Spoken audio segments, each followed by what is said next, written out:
अस्सलाम वालेकुम and ji good morning मुझे तमाम व्यूवर्स के कीअं हो, खैरियत सां हो, ख़ुशि आहियो, तबियतूं ठीकु आहिनि, ज़िंदगियूं ठीकु आहिनि, छा थी रहियो सुबुह सुबुह हिन वक़्तु मुंहिंजी त सुबुह जीअं हर रोज़ गर्म पाणी सां शुरू थींदी आहे, अॼु बि शुरू थी रही आहे, अॼु सेट थी रही आहे। वो मेकअप रूम में इहो सिलसिलो जेको आहे उहो पूरो थी ही तव्हां सां मुलाक़ात थींदी आहे। अॼु सुबुह थोरी सी मुख़्तलिफ़ थी आहे।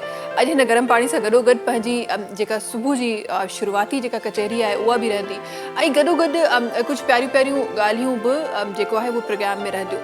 अच्छा, हुन सां गॾोगॾु प्यारियुनि प्यारियुनि ॻाल्हियुनि सां गॾोगॾु खोड़ सारियूं अहिड़ियूं शयूं आहिनि जेके अॼु प्रोग्राम में डिफरेंट शयूं आहिनि जेके अॼु प्रोग्राम में शामिलु करणियूं आहिनि। बिकॉज़ खोड़ सारियूं शयूं आहिनि जेके सराउंडिंग में हली रहियूं आहिनि, जेके डिफरेंट शयूं जेके आहिनि उहे हली रहियूं आहिनि। शुरूआत कंदे सभिनी खां पहिरीं शायदि तव्हां सभिनी जे हथनि में चांहि जो कप हुजे, असांजे हथ में गरम पाणी जो कप आहे, बट फील उहा ई आहे। त शुरूआत कंदे इन्हनि जेका इन कप सां गॾु शुरूआत कंदे सभिनी खां पहिरीं जेका शइ मां शामिलु करणु चाहियां थी दैट इज़ त अॼु पाकिस्तान ऐं श्रीलंका जो मैच आहे। श्रीलंका अगेन हिकु सुठी टीम आहे, ॾाढी सुठी टीम आहे। पाकिस्तान बि अल्हम्दुलिल्लाह ॾाढी सुठी टीम आहे। ख़बर न आहे छो इंडिया ऐं पाकिस्तान जो जॾहिं बि टाकरो थींदो आहे त उहा जेका हिकु फोर्स जेका पाकिस्तानी टीम वटि आहे उहा नज़र कोन ईंदी आहे।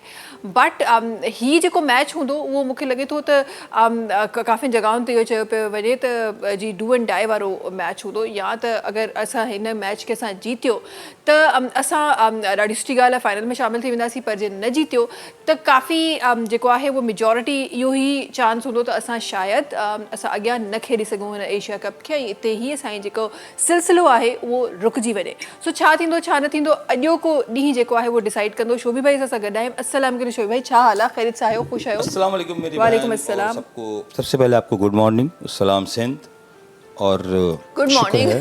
हाँ जी आज जरा कप के साथ जा रहा है तो चीज़ें कुछ ऐसे ही जाएंगी, नहीं शोभी भाई? हाँ जी गुड कैसा मॉर्निंग। महसूस कर रहे हैं आप? पाकिस्तान का दोबारा मैच होने लगा है। बस ये है कि पाकिस्तान के मैंने 2 मैच देखे हैं, माशाल्लाह बड़ी बहुत ज़बरदस्त परफॉर्मेंस रही है। लास्ट मैच में ये है कि मैं ये कह सकता हूँ कि हमारी टीम ने फाइट तो की कम से कम, तो इसका मतलब इम्प्रूवमेंट है। हाँ, तो अच्छा है, improvement है। आगे जो मैचेस हैं आई होप कि वो विन करेंगे इंशाल्लाह। हाँ, ये है। वो हमारे डायरेक्टर कह रहे हैं पहले ब्रेक में शामिल होकर कैसा लग रहा है? मैंने कुछ नहीं कहा, प्रॉमिस मैंने कुछ नहीं कहा, डायरेक्टर ने बोला, मैंने कुछ नहीं बोला। मैं फर्स्ट ब्रेक में ही होता हूँ। हाँ। लेकिन ये है कि डायरेक्टर नहीं होता फिर ये डिसाइड करना पड़ेगा कि डायरेक्टर नहीं होता, उसको पता ही नहीं है फर्स्ट ब्रेक में जो भाई होते हैं। टीम हमारी बहुत ज़बरदस्त है, इसमें कोई शक नहीं, चाहे वो क्रिकेट टीम हो या हमारी सिंध टीवी की टीम हो, दोनों अल्हम्दुलिल्लाह बहुत अच्छे हैं। क्योंकि हमारे जो कैमरामैन हैं, हमारे डायरेक्टर हैं, असिस्टेंट डायरेक्टर हैं वो सब टाइम पे और वक्त पे होते हैं यहाँ, और बड़ा मज़ा आता है ऐसे, क्योंकि हमें सुबह सुबह चाय भी मिलती है, सब कुछ मिलता है। तो हम तो वैसे भी मुझे लगता है हम तो वो कौम है कि चाय के कप पे हम वैसे ही कुर्बान हो जाते हैं। अच्छा, ये शोभी भाई आज नवरात्रि भी है, और ज़ाहिर है शोभी भाई पाण जेको उन्हनि जो प्रोफेशन आहे वो हर मज़हब सां जुड़ियल आहिनि, हर जॻहियुनि ते जुड़ियल आहिनि, त आई एम श्योर किथे न किथे नवरात्रि में बि माण्हुनि सां जुड़ियल हूंदा। ज़रा सबसे पहले तो मुबारकबाद असांजे उन्हनि तमामु माण्हुनि खे जेके हिंदू कम्युनिटी सां ताल्लुक़ रखनि था। ही पाकिस्तान ज़ाहिर आहे उहो जेको आहे पाकिस्तान उहो मुल्क आहे जंहिंमें तमामु जेके मज़हब आहिनि उन्हनि खे उन ई रिस्पेक्टफुल तरीक़े सां उहे पंहिंजा मज़हब प्रैक्टिस करे सघनि था। त हिंदू कम्युनिटी बि असांजी पंहिंजी आहे, असांजा प्यारा आहिनि, ऐं असां जंहिंजो चैनल आहे उहे बि उन ई कम्युनिटी सां ताल्लुक़ रखनि था। त तमामु उन्हनि माण्हुनि खे अॼोके ॾींहं जूं खोड़ सारियूं शुभकामनाऊं। शोभ भाई ऐसे ही बोलते हैं, शुभकामनाएं बोलते हैं? हाँ जी, आगे शोभ भाई पानी खत्म कर लूं। सबसे पहले तो ये कि पाकिस्तान बिलखसूस सिंध, हम ये कह सकते हैं कि ये धरती माँ है, और इसमें तमाम तर ज़ात पात के जितने भी लोग हैं, जो भी कम्युनिटीज़ है वो यहाँ वाबस्ता है और बड़े सुकून और आराम से खुशी से रहते हैं। तो एक हिंदू जाति भी है जो हमारे दरमियान बहुत मौजूद है, पूरे सिंध से लेके कराची तक। हाँ जी। तो उसमें ये कह सकते हैं कि कराची से लेके पूरा ओवरऑल सिंध तक ये कह सकते हैं, तो वो मौजूद हैं यहाँ पर सारे। और मैं कल वहाँ था, क्योंकि कल से स्टार्ट नवरात्रि हुई। 9 दिन के ये जैसे व्रत हम जैसे रोज़ा रखते हैं, ऐसे ये व्रत रखते हैं नवरात्रि का। माँ शेरा वाली एक ज़्यूज़ हैं इनकी, जिनकी ये खुशी में, उनकी आमद में ये सब कुछ होता है। तो मैं कल गरबे में था मौजूद, और कल से शुरू है ये, अब 9 दिन तक ये रहेगा। सही। तो तमाम तर जितने भी मेरे हिंदू दोस्त हैं, हिंदू कम्युनिटी के लोग हैं, उन सबको आपको नवरात्रि की बड़ी शुभकामनाएं और बहुत मुबारक हो। हाँ, बहुत तव्हां सभिनी खे बि खोड़ सारी वाधायूं। अच्छा जी, नवरात्रि जी ॻाल्हि थी वई, ऐं मैच जी ॻाल्हि थी वई, डिफरेंट शयुनि जी ॻाल्हि थी वई। गॾोगॾु कुझु ॿियूं ॻाल्हियूं मां शामिलु करणु चाहियां थी जेके हिन वक़्तु मूंखे लॻे थो वक़्त जी ज़रूरत बि आहिनि, ऐं शायदि ॻाल्हियूं ॿियनि जे लाइ आहिनि, पर हर पाकिस्तानी खे जेको आहे उहो अखि खोलणी आहे, अखि पटणी आहे, सवली सिंधी में त अखि पटणी आहे। बिकॉज़ FBI जो जेको अमलो आहे हिकु दफ़ो ॿीहर जेको आहे उहो एक्टिव थी वियो आहे, अलर्ट थी वियो आहे। हिन वक़्तु जेको हिकु टेंस माहौल आहे, उहे जेके ज्वेलर्स आहिनि, उहे माण्हू जेके, अच्छा छो त उन्हनि जी ॻाल्हि थी आहे, ऐं अक्सर इहो थींदो आहे, खोड़ सारा असांजा जेके ज्वेलर्स आहिनि उहे बि ज़ाहिरा इहो बिलीव हूंदो आहे असां वटि त असांजा जेके ज्वेलर्स आहिनि उन्हनि जी शायदि कोई इलाही घणी जेका आहे उहा प्रॉफिट रेट आहे, इनकम आहे, डिफरेंट शयूं आहिनि। त उन्हनि जे मथां बि थोरो FBI जी जेका नज़र आहे उहा वधी आहे, ऐं तक़रीबन कोई 57,000 हिकु ओवरऑल नंबर जेको असांखे ज्वेलर्स जो नज़र आयो आहे, जंहिंजी हिकु दफ़ो ॿीहर जंहिंजा जेके डॉक्यूमेंट्स आहिनि उन्हनि जी हिकु दफ़ो ॿीहर वेरिफिकेशन जेको सिस्टम आहे, जेको सिलसिलो आहे, उहो शुरू थी वियो आहे, ताकी जेको टैक्स जो पे करण जो जेको मरहलो आहे उनखे स्मूथ ठाहियो वञे, आसान ठाहियो वञे। हिकु रिपोर्ट मुताबिक़ त तक़रीबन कोई 10,000 प्लस जेके असांजा ज्वेलर्स आहिनि उहे हिन वक़्तु टैक्स पे न करे रहिया आहिनि, ऐं एतिरा ई तक़रीबन अहिड़ा ज्वेलर्स आहिनि जेके इन लिस्ट में ई न आहिनि, जेके ईअं ई एज़ अ विदाउट टैक्स पेयर उहे जेके आहिनि उहे हली रहिया आहिनि। ऐं ज़ाहिर जॾहिं बि तव्हां उन असां अक्सर प्रोग्राम में बि इहो चवंदा आहियूं, डिफरेंट सेशन्स असां तव्हांजे लाइ अवेयरनेस सेशन्स अहिड़ा कया आहिनि जंहिंमें असांखे वक़्तन फ़वक़्तन ॿुधायो आहे त अगरि तव्हां फाइलर आहियो त तव्हांजे लाइ इलाही वधीक फ़ाइदो आहे बनिस्बत इन जे त तव्हां नॉन फाइलर थी ऐं पोइ तव्हां टैक्स पे कयो। उहा काफ़ी उहे माण्हू जेके न करणु चाहींदा आहिनि टैक्स पे, शायदि उन्हनि जे लाइ किथे न किथे को फ़ाइदो ज़रूरु मिले, बट ज़ाहिरा उहो बि इलीगल फ़ाइदो हूंदो, उहो बि लीगल फ़ाइदो त आहे कोन, उहो बि इलीगल फ़ाइदो आहे। त शयूं लीगलाइज़ थियण सां तव्हांजो ई उन में फ़ाइदो आहे, उन में ॿिए कंहिंजो फ़ाइदो न आहे, तव्हांजो ई फ़ाइदो आहे। ऐं हिकु सिस्टम जेसिताईं सिस्टम सही नथो थिए तेसिताईं ज़ाहिरा असां शयुनि खे बि बहितर थियण जी जेका असांजी उमेदु आहे उहा असां नथा लॻाए सघूं। सो न सिर्फ़ु उन्हनि ज्वेलर्स जे लाइ हिन वक़्तु छो त ॻाल्हि उन्हनि जी थी रही आहे, न सिर्फ़ु उन्हनि ज्वेलर्स जे लाइ, ओवरऑल तमामु हर पाकिस्तानी जे लाइ हिकु दफ़ो ॿीहर इहा शइ मां ज़रूरु शामिलु करणु चाहियां थी त भई जेके माण्हू हिन वक़्तु बि नॉन फाइलर्स आहिनि, बिकॉज़ उहा कैटेगरी हाणे ख़तमु थी वई आहे। There is no such thing as non filer. हा, असां चवंदा हुआसीं, बट अहिड़ी का ग्लोबली अहिड़ी का शइ कोन्हे, या त तव्हां फाइलर आहियो या त तव्हां जेको आहे उहो इलीगल कंहिं कैटेगरी में तव्हां हली रहिया आहियो। त सुठो आहे त लीगल वे सां शयूं वञनि, ताकी जेको बि सिस्टम जो जेको तव्हां हिसो थियणु चाहियो था, हिकु स्मूथ सिस्टम जो, जंहिं सिस्टम खे तव्हां चाहियो था त स्मूथ थी हले, उनखे करण जेका शुरूआति आहे उहा तव्हांखे ई करणी आहे, ऐं लीगलाइज़ तव्हांखे ई करिणो आहे। गॾोगॾु ज्वेलरी जिते ॻाल्हि थी आहे उते गोल्ड जी ॻाल्हि न थी, कीअं थो थी सघे। हिन वक़्तु गुज़िरियल कुझु सालनि में असां ॾिठो आहे त वक़्तन फ़वक़्तन गोल्ड जा जेके रेट्स आहिनि उहे अप एंड डाउन थी था वञनि। असां खोड़ जॻहुनि ते ॾिठो त हिकदमि सां गोल्ड जो जेको रेट आहे उहो जंप कंदो आहे, वापसि ईंदो आहे, पर उन तादाद में न ईंदो आहे जेतिरे तादाद में ई जंप करे रहियो हूंदो आहे। सो असां इहो ॾिठो आहे त गोल्ड जा जेके रेट्स आहिनि उहे डिफरेंट, ऐं गुज़िरियल कुझु टाइम खां मूंखे लॻे थो उहे प्लस ई थींदा वञनि पिया, को माइनस वारो को आंसर असांखे नज़र न पियो अचे। सो हिन वक़्तु बि इहो ई आहे, तक़रीबन आई गेस 3,500 रुपए हिकु दफ़ो ॿीहर जेको गोल्ड आहे उहो पर तोला जेको आहे उहो एक्सपेंसिव थी वियो आहे। ऐं ज़ाहिर आहिस्ता आहिस्ता पहिरीं असां चयो पिए त गोल्ड जेको आहे उहो आम माण्हू जी रसाई खां हाणे परे आहे, बट हाणे जेके आहिनि उहे शयूं वधीक मुश्किल थींदियूं पियूं वञनि। ऐं अॻियां ज़ाहिर अञा 2-3 हज़ार ॿिया वधंदा त गोल्ड जो जेको हिन वक़्तु 3 लख ऐं 93-94 समथिंग हिन वक़्तु हली रहियो आहे, त अगरि कुझु 2-3 हज़ार ख़ुदा न ख़ास्ता वधीक वधी वेंदा त शायदि गोल्ड जो जेको रेट आहे उहो 4 लखनि खां बि असांजो जेको रेट आहे उहो वधी वञे। सो हीअ हिकु वॾो नंबर आहे। ऐं न सिर्फ़ु इहो गोल्ड जो वधणु, आई गेस न सिर्फ़ु इहो हिकु साइड आहे त सिर्फ़ु गोल्ड को किथे कॉर्नर वक़्तु वधे पियो, तव्हांजी मर्ज़ी आहे तव्हां वठो या न वठो, बट उनजो इम्पैक्ट तव्हांजी ज़िंदगी में पए थो।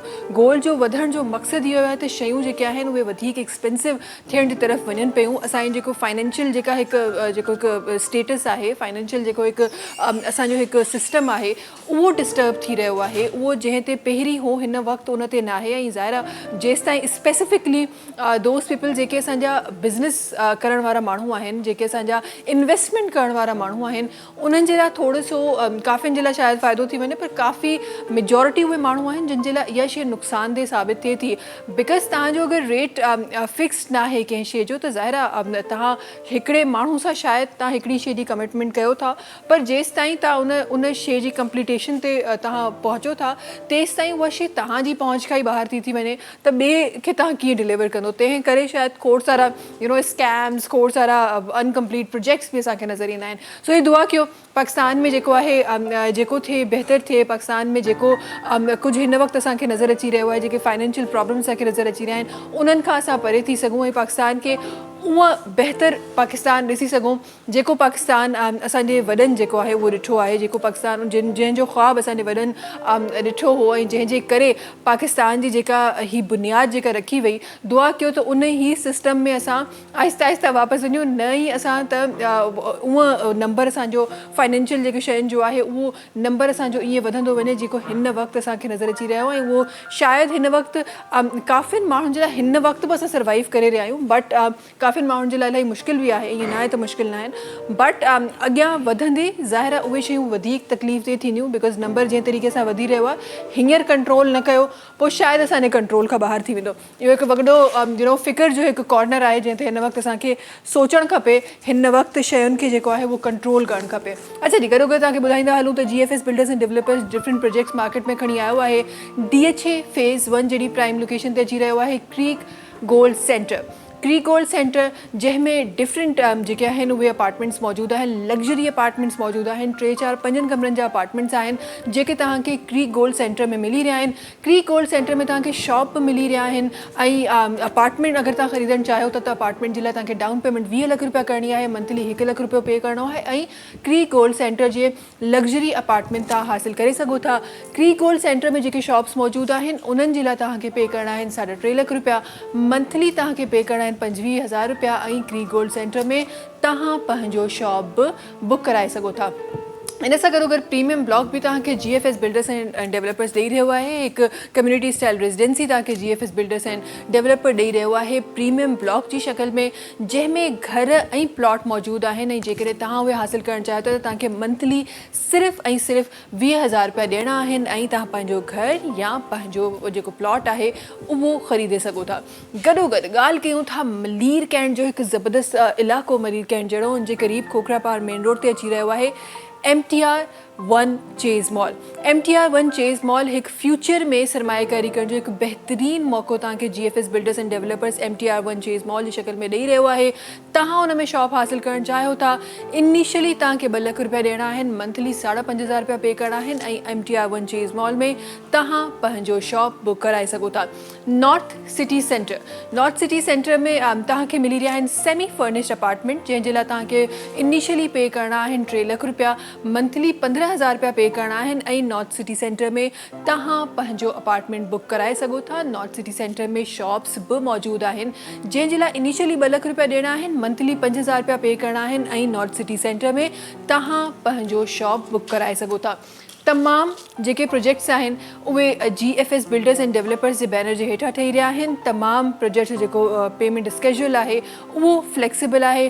5 सालनि जी आसान किस्तनि में तव्हांखे प्रोजेक्ट्स मिली रहिया आहिनि। तॾहिं वञो GFS बिल्डर्स एंड डेवलपर्स जी तरफ़, पंहिंजो शॉप, पंहिंजो अपार्टमेंट, पंहिंजो प्लॉट या पोइ पंहिंजो घर बुक करायो। शोभी भाई की तरफ़ अचूं था। जी शोभी भाई, छा शामिल थी रहियो आहे?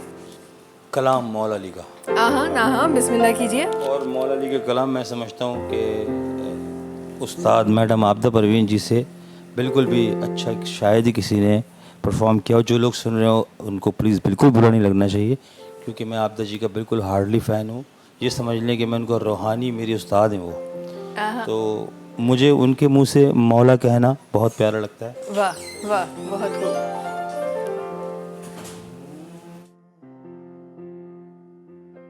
मौला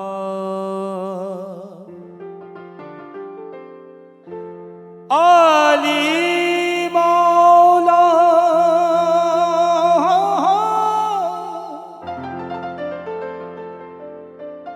अली मौला मौला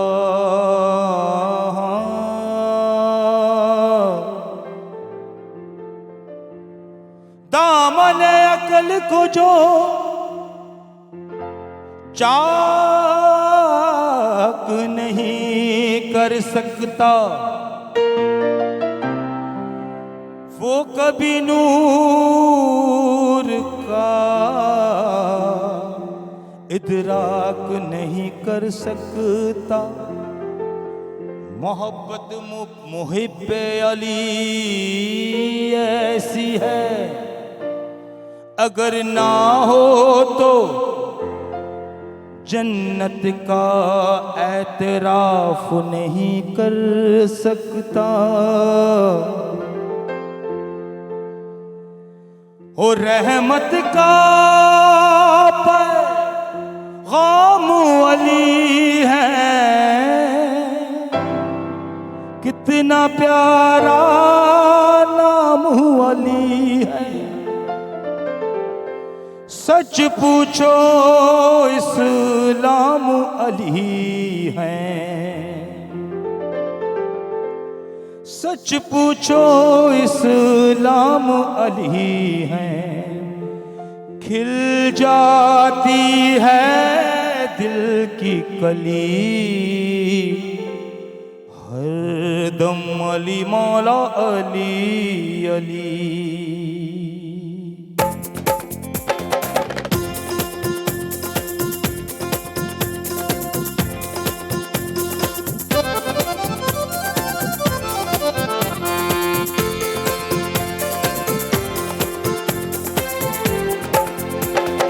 नादे अली पढ़ नादे अली, नादे अली पढ़ नादे अली, हर दम अली मौला अली अली।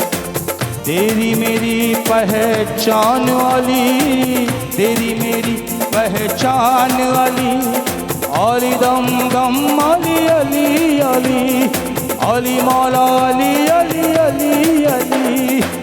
नादे अली पढ़ नादे अली, हर दम अली मौला अली अली, हर दम अली मौला अली अली।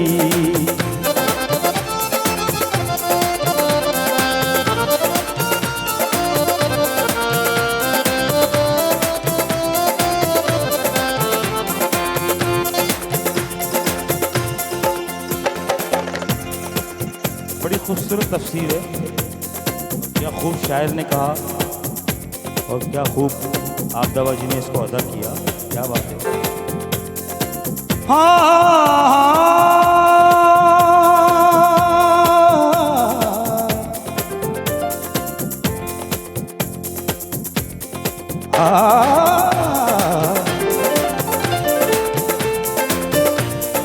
माँ पा धा धा नी सा सा नी सा रे रे रे रे रे रे रे गा। अली मौला अली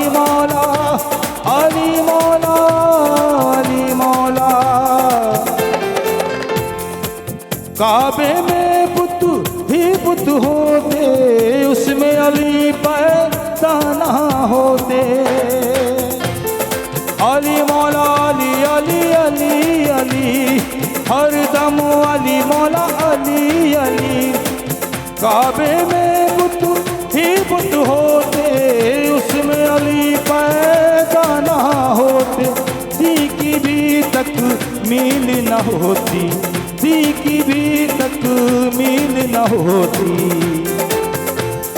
किसको बनाते हक कवली, किसको बनाते हक कवली। हर दम अली मौला अली अली, हर दम अली मौला अली अली।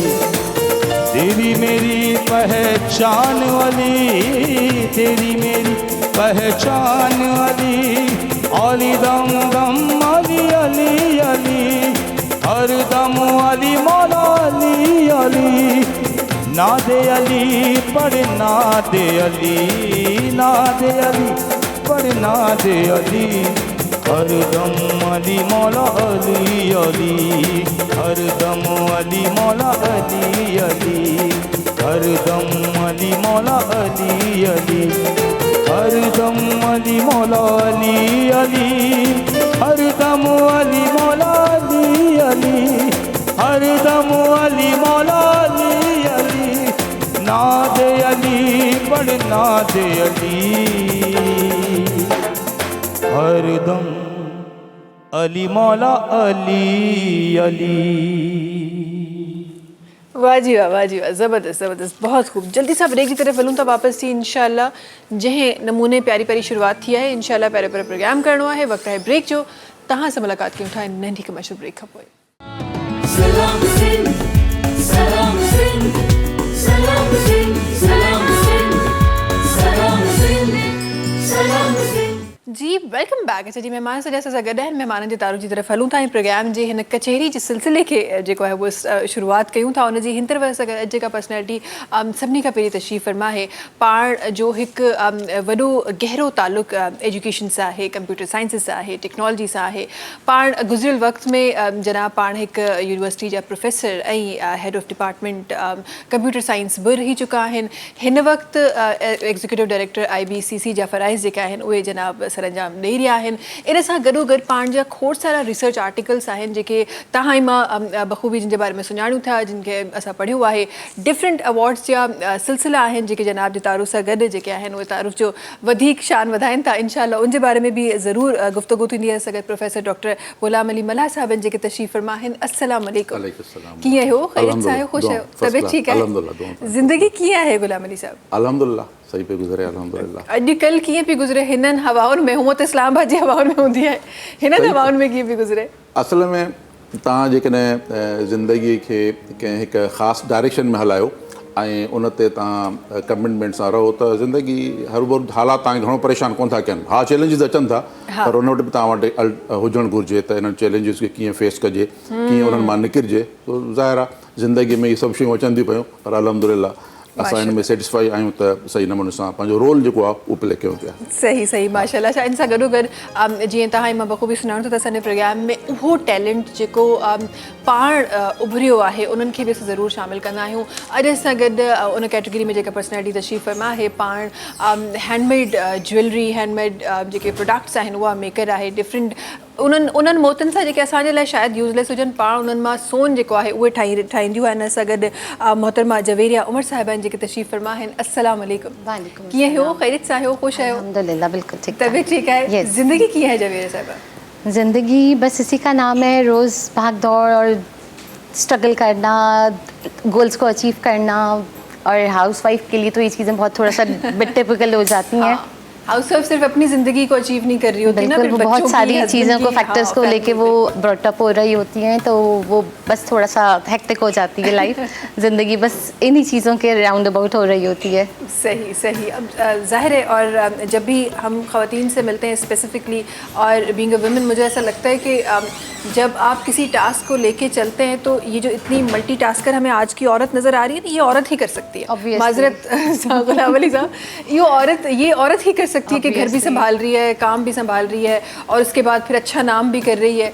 ये जो एक क्वालिटी है ये खुदा ताला ने सिर्फ औरत के अंदर ही दी है और वही हमें नज़र भी आती है। अच्छा जी इंशाल्लाह गुफ्तगू में आपकी बहुत सारी चीज़ें रहेंगी। ये प्यारा प्यारा जो हैंडबैग मुझे नज़र आ रहा है इसके हवाले से भी ज़रूर बात करेंगे। जनाब जी तरफ अचणु चाहियां थी ग़ुलाम साहब, सभिनी खां पहिरीं त मुबारक असां सभिनी तरफ़ां, बिकॉज़ IBCC में जेके चेंजिस तव्हां आंदियूं आहिनि उहे ज़ाहिर फिनोमिनल अचीवमेंट्स आहिनि जेके हिन वक़्तु असांखे नज़र अचनि थियूं। ऐं जीअं जीअं दुनिया टेक्नोलॉजी सां गॾु अॻियां वधी रही आहे, ईअं असांजो पाकिस्तान बि वधी रहियो आहे। इहो ॿुधी इहो ॾिसी शायदि असांजी एजुकेशन वारे टाइम में न हो पर हीअं स्टूडेंट्स खे मिले पियो, इहा हिकु ख़ुशाइन ख़बर आहे। थोरो इन हवाले सां मूंखे ॿुधाइजो। जी थैंक यू वेरी मच।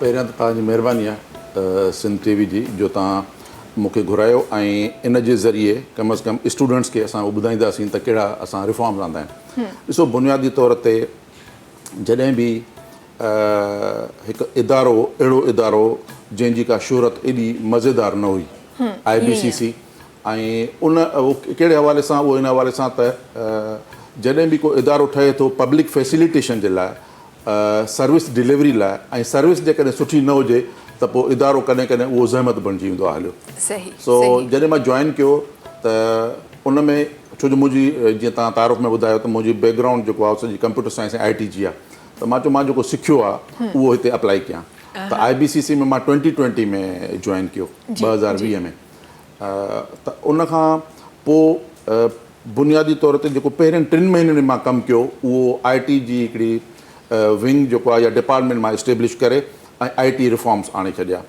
ऐं खोड़ रिफॉर्म्स आंदा आहिनि माना जेके IBCC जा कमकार आहिनि उन में असां ॿारनि जो अटेस्टेशन क्वालिफिकेशन कयूं था असां इक्वलेंट्स ॾियूं था O लेवल ऐं A लेवल तव्हां ॿुधो हूंदो सिर्फ़ु तव्हां सिर्फ़ु 2 क्वालिफिकेशन ॿुधियूं आहिनि नाज़रीन खे ॿुधाइणु चाहियां त अहिड़ियूं 1000 खां वधीक क्वालिफिकेशन्स असां इक्वलेंट्स इशू कंदा आहियूं ठीकु आहे ऐं इन ॿार खे खोड़ प्रॉब्लम हुया जॾहिं हू इक्वलेंट्स वठंदो त ॿार जा O लेवल A लेवल जा सर्टिफिकेट ओरिजिनल ॿार जमो कराईंदो हुयो ऐं 3-3 4-4 महीना लॻी वेंदा हुया पर हाणे असां छा कयो आहे ऑनलाइन करे छॾियो आहे ऐं ऑनलाइन में ॿार ओरिजिनल डॉक्यूमेंट जमा न कराईंदो ॿार पंहिंजा डॉक्यूमेंट खणी अचे पिक्चर कढे ऐं IBCC जे पोर्टल ते मोकिले छॾे ऐं IBCC कैम्ब्रिज या फॉरेन बोर्ड्स तव्हां वेरीफाई करे ऐं ॿार खे घर वेठे सर्टिफिकेट जेको आहे उहो 3 महीननि वारो कमु असां 3 ॾींहंनि में पिया कयूं हाणे नंबर 1 नंबर 2 ॿियो हिकिड़ो इशू असां जेको फेस कयोसीं त ॿार खे ख़बर न पवंदी त मुंहिंजा डॉक्यूमेंट्स हींअर कहिड़ी स्टेज ते आहिनि हींअर पंहिंजे उन में जेको प्रोफाइल जनरेट करे थो उन में स्टेटस ॾिसे थो त कहिड़े मरहले ते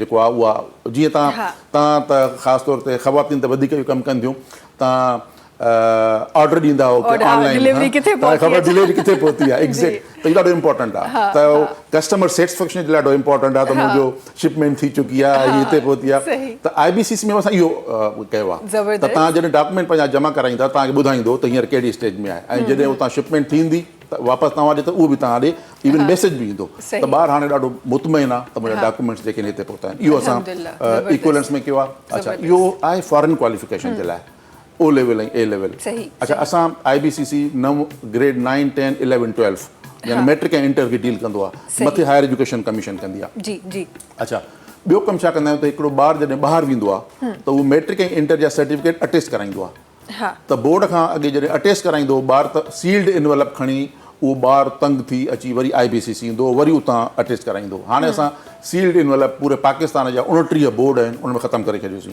हाणे ॿार जॾहिं फर्ज़ कयो तव्हां मैट्रिक या इंटर कराची बोर्ड खां कई आहे त कराची बोर्ड वटि तव्हां अप्लाई कंदा कराची बोर्ड ऑनलाइन असांखे एक्सेस ॾेई छॾींदो उन रिकॉर्ड ते ॿार हाणे सील्ड इनवेलप उतां न खणी ईंदो उन खां बाद में असां अची वेंदो ऐं ॿार खे असां उतां अटेस्ट करे सर्टिफिकेट ॾेई छॾींदासीं इन खां अॻिते बि असां अच्छा टियों जो कमु आहे उहो अक्सर मां चवंदो आहियां त असां वटि हिकिड़ो इशू आहे पाकिस्तान में इशू इहो आहे त असां घणो रोअंदा आहियूं त हीउ मसइलो लॻो पियो आहे हीउ मसइलो लॻो पियो आहे ॾिसो मसइले मां निकिरंदासीं कीअं स्टेप त खणणा पवंदा न पाण खे ऐं तव्हां ग़लतियूं बि थींदियूं मां त ओपन चवंदो आहियां त ग़लतियूं सरकारी मुलाज़िम हमेशह वल्नरेबल रहंदो आहे घणो थ्रेट में रहंदो आहे छो जो असां वटि पकड़ घणी थींदी आहे प्राइवेट सेक्टर में शायदि घणी पकड़ न थिए पर असां वटि पकड़ घणी थींदी आहे मां सोचे रहिया त तव्हां ॻाल्हि करे रहियो पकड़ जी अगरि पकड़ न हुजे त अञा छा हाल हुजे मां थोरो सो हुन तरफ़ सोचे रही आहियां त हाणे पोइ असां हुन अटेस्टेशन खां पोइ असां हाणे अॼुकल्ह छा था कयूं पिया ॾिसो मैट्रिक ऐं इंटर जो इम्तिहान पंहिंजो सॼो रटे ते आहे तोता पैदा था कयूं पिया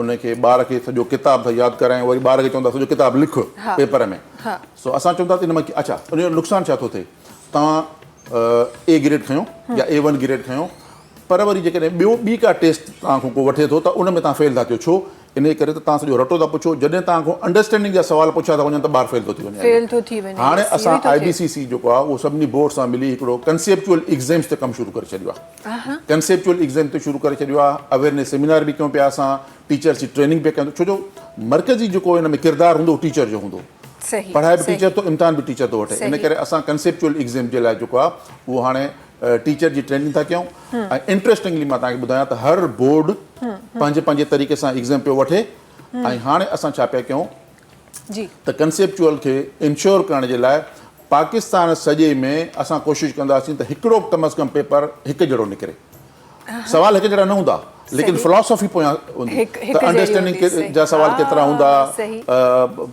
बेसिक लेवल जा केतिरा हूंदा डिफिकल्ट केतिरा हूंदा विच थरा केतिरा हूंदा उहो हिकिड़ी स्पेसिफिकेशन आहे अॻे इम्तिहान में तव्हां उहो ॾिसंदो अहिड़े क़िस्म जा खोड़ रिफॉर्म्स जेके आहिनि उहे असां आंदा आहिनि सिर्फ़ु इहो पर्पज़ इहो आहे त ॿार खे फैसिलिटेट कयूं ॿार तंग न थिए सर्विस डिलीवरी जो इदारो हुजे ऐं सर्विस न करे त इहो वॾी ज़्यादती आहे बिल्कुल बिल्कुल बिल्कुल तव्हां सही ॻाल्हि की अच्छा थोरो सो बिकॉज़ तव्हां फ्लो में चई रहिया हो त मां तव्हांखे इंटरप्ट न पई करणु चाहियां तव्हां अटेस्ट करण जी ॻाल्हि कई ऐं ज़ाहिर आहे हिन वक़्तु वॾो असांजो नंबर आहे ॿारनि जो जेको चाहे थो ॿाहिरि वञी या त जॉब जे लाइ अप्लाई करणु या त हायर एजुकेशन जे लाइ अप्लाई करणु त छा ई जेको अटेस्ट करण जो जेको प्रोसेस आहे इहो छा हिन वक़्तु मैंडेटरी आहे असां वटि मतिलबु जेके वञणु चाहिनि था उन्हनि जे लाइ यस इंट्रस्टिंगली मां तव्हांखे ॿुधायां त जेको ॿार ॿाहिरि वेंदो आहे न उनखे पहिरियां बोर्ड मां कराइणो थो पए वेरीफाई वरी IBCC वटि अचिणो थो पए हालांकि थोरो ॾुखियो प्रोसेस आहे वरी मुफ़ा मिनिस्ट्री ऑफ फॉरेन अफेयर्स जी उनखां बाद में यूनिवर्सिटी में किथे अप्लाई थो करे पियो असल में यूनिवर्सिटी जेका ॿाहिरि आहे उनजी रिक्वायरमेंट आहे इहा त मोर अटेस्टेड डॉक्यूमेंट अचे हाणे अटेस्टेशन उहो कीअं केयर करे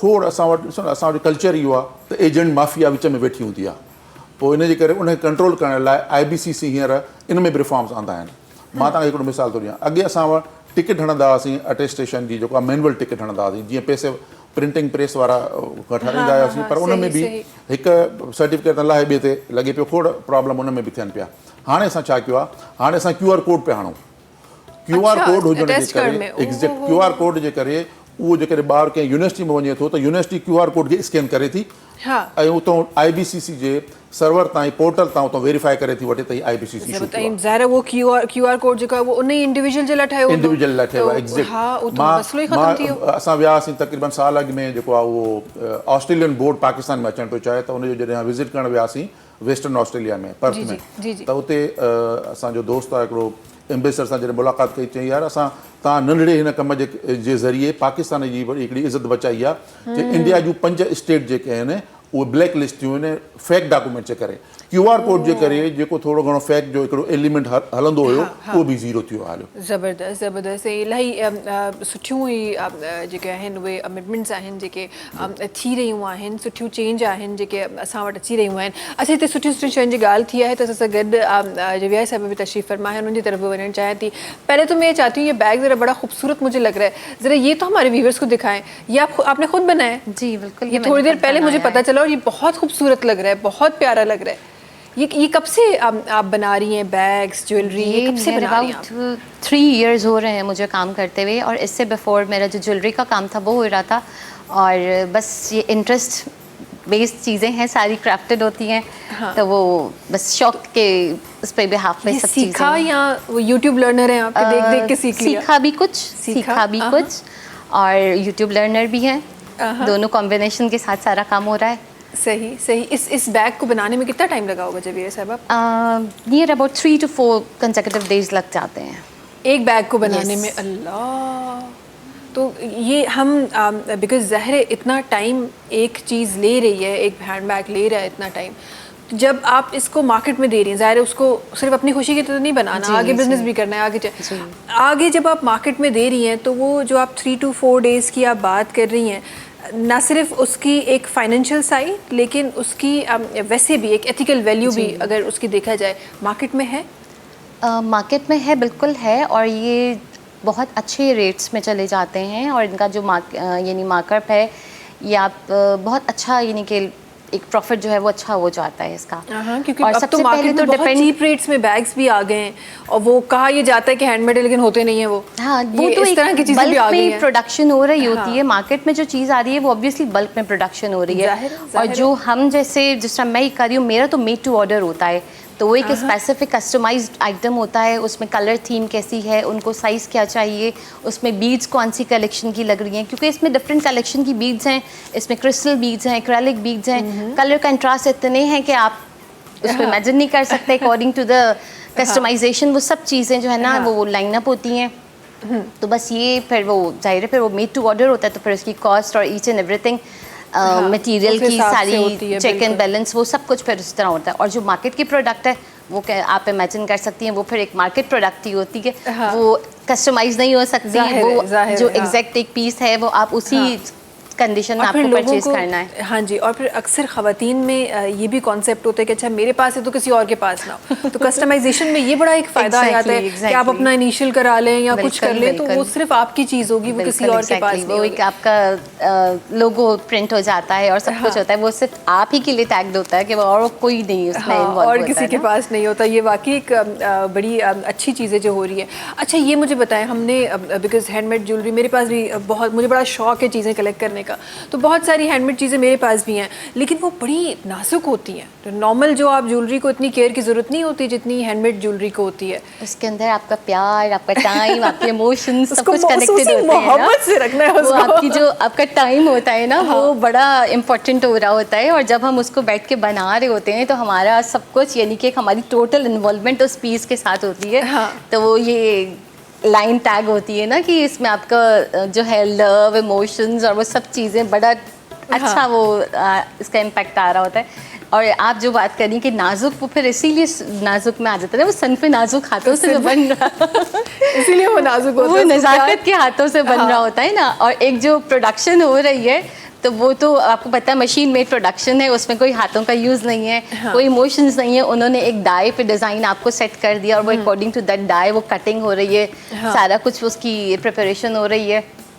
तो वो फिर उसकी कॉस्ट और उसकी ईच एंड एवरीथिंग, फिर वो सब कुछ डिफरेंट हो जाता है वहाँ और वैसे भी आज सुबह सुबह ही हम बात कर रहे थे कि गोल्ड रेट दोबारा बढ़ गया है। Exactly. तो अब वो ज्वेलरी तो हमारे हाथों से आहिस्ता आहिस्ता जो है वो जो बना ली, जिन्होंने बना ली, अब तो बड़ी हमारे हाथों से निकलती जा रही है। तो अब मुझे लग रहा है लोग आहिस्ता आहिस्ता इन्हीं चीज़ों पे शिफ्ट होने वाले चीज़ों हैं। पे आ रहे हैं। और जिस तरह पहले के दौर में भी लोग बड़ा फोकस करते थे हैंडमेड को, एक बहुत अच्छी यानी कि प्रोडक्ट होती थी कि जो एक बिल्कुल सेपरेट बने, किसी की कोई यानी कि सिंप्लिसिटी के साथ बन रही है और कोई इसमें मार्केट की कोई चीज़ इन्वॉल्व नहीं हो रही है। तो वो बहुत अच्छा लगता था ना कि एक इंडिविजुअल प्रोडक्ट है और वो सिर्फ एक इंडिविजुअल प्लेस पे ही आपको नज़र आ रही है, सही। इधर उधर आपको नहीं वो नज़र आ रही। तो वो चीज़ अब दोबारा फैशन में इन होने लग गई है ना। हाँ, अच्छा ये मुझे बताएं, जब आप ज्वेलरी की बात करते हैं तो ओवरऑल सारी ज्वेलरी, बैंगल्स, नेकलेसेस सब बना रही हैं आप? एवरीथिंग ज्वेलरी के अंदर सब चीज़ें कवर हो जाती हैं ना। तो उसके अंदर बैंगल्स तो बहुत ज़बरदस्त, और इयररिंग्स, बैंगल्स भी स्पेशली थ्रेड बेस्ड बैंगल्स होती हैं। और उसके ऊपर आपकी कस्टमाइज कुंदन वर्क करवाना है, बीड्स वर्क करवाना है, कलर कंट्रास्ट आपका कैसा है और स्टोन्स किस कलर के हैं, यानी आपका ईच एंड एवरी सेक्टर जो है वो उसके अंदर कवर हो रहा होता है। सही सही, ज़बरदस्त। अच्छा मला साहब, ही जेको टेक्नोलॉजी जो ही साइड आहे, जेको आम औरत भी हिन वक्त घर में वेही यही ज़ाहिरा करे रही है, बैकग्राउंड तव्हांजो छो त इहो आहे, त मां ज़रूरु चाहींदमि तव्हांजो नज़रियो इन ते छा आहे? बिल्कुलु, मुंहिंजे ख़्याल में ही जेको कमु थिए पियो न, इहो स्पेशल कमु, इन में टेक्नोलॉजी खे, इन जी जेका मार्केटिंग आहे उहो जेको आहे उहो असां वटि तव्हां सिंध में खोड़ हैंडीक्राफ्ट जेको आहे उहो असां वटि, जीअं पाण वटि असां वारे इलाइक़े में रिली जेको आहे उहो असांजे बोज़ार वॾा जेको असांजो ॻोठ आहे या हुते बगोदड़ो जेको आहे उन में, यानी पूरे पाकिस्तान में तव्हां ॾिसंदो रिली उते ठहंदी आहे।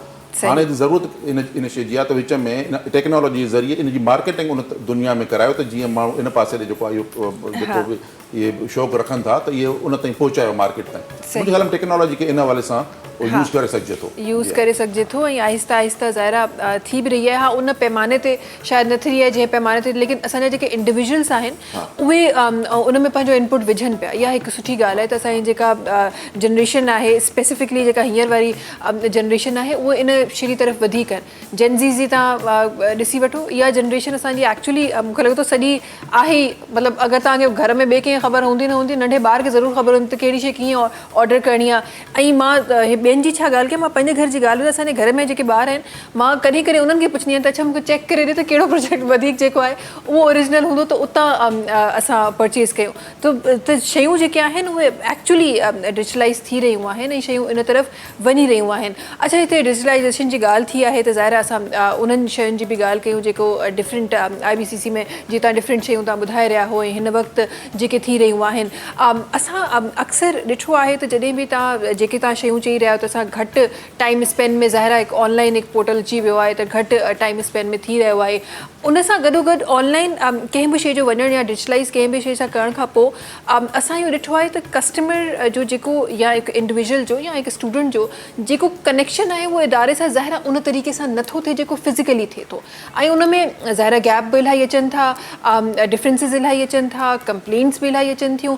इन सेक्टर खे कीअं फेस कयो आहे? यस, बिल्कुलु तव्हांजी बिल्कुलु सही। अच्छा मां तव्हांखे ॿुधायां त जेको मां विजन 2030 वारे पासे वञा थो, मां चाहियां थो त IBCC, मां जॾहिं मां चवां थो त मूंसां गॾु मुंहिंजी टीम बि आहे, ज़ाहिर आहे अकेलो माण्हू कुझु कोन थो करे सघे। सही सही ठीकु आहे, त IBCC पंहिंजो नारो रखियो आहे त विज़िटर फ्री IBCC, विज़िट मोट कोई न अचे न।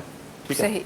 हाणे तव्हांजो सुवालु ॾाढो इम्पोर्टेंट आहे त जॾहिं माण्हू ईंदो न त उनजा मसइला आहिनि, उन जूं ॻाल्हियूं आहिनि, उन जूं कंप्लेंट्स आहिनि, उहे कीअं पहुचंदियूं या उन जूं सजेशन्स आहिनि, इन हवाले सां जे क्वेरीज़ आहिनि, उन लाइ तक़रीबन मां ॾिसो मां पहिरियों ई तव्हांखे चयो इदारे जी शोहरत ऐं इदारे जी क्रेडिबिलिटी ॾाढी इंपॉर्टेंट आहे। असां क्रेडिबिलिटी दुनिया में मशहूरु आहे IBCC जी, त डॉक्यूमेंट असां खां हिन महिल ताईं चैलेंज सां मां चई सघां थो को फेक डॉक्यूमेंट IBCC मां न निकितो आहे। सही ऐं इनशा ताला जेको असां मैयर्स वठणु वञूं पिया हींअर अञा बि, त उन में फेक डॉक्यूमेंट त कोन थो निकिरे। अलबत्ता कस्टमर जेको एप्लीकेंट आहे, जेको असांजी टॉप प्रायोरिटी आहे। हा मां अक्सर चवंदो आहियां पंहिंजे दोस्तनि खे जेके एम्प्लॉइज़ आहिनि, स्टाफ आहे, त बाबा असांजूं सैलरी इन्हनि ॿारनि जे फीस मां थियूं हलनि, त इन करे इहो ॿारु असांजी प्रायोरिटी आहे। असां इम्पॉर्टेंट न आहियूं, असां लाइ इहो ॿारु इम्पॉर्टेंट, असांजी हैसियत सेकेंडरी आहे। असां रियल सेंस में हिननि खे सर्व करण लाइ वेठा आहियूं। उन लाइ इहो कल्चर त बाबा दरवाज़ो बंदि हुजे, साहब मसरूफ़ आहे, साहब पोइ माण्हू अचे थो त प्रायोरिटी उनजी आहे। सही। मुंहिंजी मीटिंग शायदि इंटरनल मीटिंग अॻिते पोइ थी सघे थी, लेकिन हाँ, पहिरियों ज़बरदस्त, ऐं खोड़ सां हिननि माण्हुनि जा मसइला नंढा मसइला हूंदा आहिनि, पर जेसिताईं तव्हां वेहंदो न तेसिताईं मसइला कोन था थियनि। सही। अच्छा, उहो त अहिड़ा इशूज़ हूंदा आहिनि जिते अची जेके पेरेंट्स या ॿार फासी था पवनि बिल्कुलु, त मां तव्हांखे खोड़ मिसाल ॾेई सघां थो अहिड़ा। अच्छा, बुनियादी मां चवां थो त उन सवाल ते रहूं त ॾिसो, पहिरीं ॻाल्हि त जॾहिं ॿारु अप्लाई थो करे त ईमेल असांजा ॾिनल आहिनि। ठीकु, हुन में शिकायत हुजे, तव्हांजे केस जे बारे में का शइ पुछ, पहिरियों त उहो जेको पोर्टल ते नज़र अचेसि थो हुनखे, उनखां पोइ ईमेल करे सघे थो। उन खां पोइ लिंक्डइन ते मुंहिंजो अकाउंट सभिनी जा ॾिनल आहिनि, वेबसाइट ते ॾिनल आहिनि, ऐं फ़ोन नंबर ॾिनल आहिनि। फ़ोन ते बि शिकायत थी सघे थी त फ़ोन कोन था खणो। अक्सर तव्हां ॾिसंदा हूंदा न, तव्हां बिजली बंदि थी वेंदी, पोइ फ़ोन कंदा हुआसीं त फ़ोन तव्हांखे या को खणंदो कोन्हे, केरु खणंदो कोन्हे, या या होल्ड ते छॾे ॾींदो होल्ड ते जवाबु। छॾे ॾींदो, ऐं पोइ तव्हां भले हाल तव्हांजो ख़राबु थी वञे। ठीकु आहे, इनखे पाण जंहिं कल्चर में रहूं था न, इहे सभु अहिड़ी क़िस्म जूं शयूं फेस कयूं था पिया। मां पाण हिकु ॻोठ मां निकितो आहियां, मूंखे ख़बर आहे त ॻोठनि में कहिड़ा कहिड़ा प्रॉब्लम आहिनि। अच्छा, हींअर रिसेंटली जेको आहे उहो फेडरल मिनिस्टर ख़ालिद मक़बूल साहब जेको आहे उहो लॉन्च कयो असांजो हिन में IBCC इस्लामाबाद में। उहा असां कराई आहे कस्टमर केयर डेस्क। उहा छा आहे? उहा इहा आहे त तव्हांखे का सजेशन आहे, कंप्लेन आहे, तव्हां वञी CCD में हलिया वञो IBCC जे, ऐं उते तव्हां कयो। 2 ॾींहंनि जे अंदरि अगरि तव्हांखे जवाबु न आयो त उहा एस्केलेट थी मूं वटि ईंदी। ओ सही। ठीकु आहे, त ए हिकिड़ी कंप्लेन ॾिनी हुई ऐं उनखे फलां ऑफिसर जवाबु न ॾिनो आहे, उहा सेक्रेटरी वटि ईंदी। सही सही। ठीकु आहे, उहा रेड अलर्ट थी वेंदी आहे। अच्छा, हलो फ़र्ज़ु कयो जेकॾहिं अञा मोड़ न पहुती आहे, तव्हां हुनखे जवाबु ॾिनो, ॿियो ॾिनो, टियों ॾिनो, मुतमइन नथो थिए पियो, उनजो पूरो जो पूरी हिस्ट्री जेको आहे, लॉग जेको आहे उहो मेंटेन थींदो आहे। जेॾी महिल को बॉस चाहे त उहो पूरो लॉग जेको आहे उहो ॾिसी सघे थो त तव्हांजे एप्लीकेंट ऐं ऑफिसर जे विच में कोरेस्पॉन्डेंस कहिड़ी थी आहे। अदरवाइज़ शायदि ॿी जॻह ते तव्हांजो रिकॉर्ड न रहे, पर हिते तव्हांजो कस्टमर केयर डेस्क जे ज़रिए उहो रिकॉर्ड रहे थो, जिते तव्हां केॾी महिल इहा जेकॾहिं पुछा गाछा जो अमल न हूंदो तेसिताईं तव्हां शयूं सिधियूं कोन था करे सघो। इन करे असां हाणे इहो बि करे छॾियो आहे त कस्टमर केयर डेस्क सां। ऐं इंट्रस्टिंग मां तव्हांखे ॿुधायां जी, मां हिकिड़े पोएं हफ़्ते खां हिकिड़ो ॿियो सिलसिलो शुरू कयो आहे। अॼु बि मुंहिंजी हिते कराची में हिकिड़ी मीटिंग आहे, लोअर स्टाफ सां मीटिंग। ऑफिसर सां मीटिंगूं त सभु कंदा हो न पिया, असां त छा करणु घुरिजे, ऐं तव्हांखे ऑफिसर ॿुधाईंदो त साईं सभु कुझु सही पियो हले। लोअर एम्प्लॉय तव्हांखे सही ॿुधाईंदो त इशू तव्हां उहो कहिड़े क़िस्म जा, छो जो उहो मैदान में उहो आहे।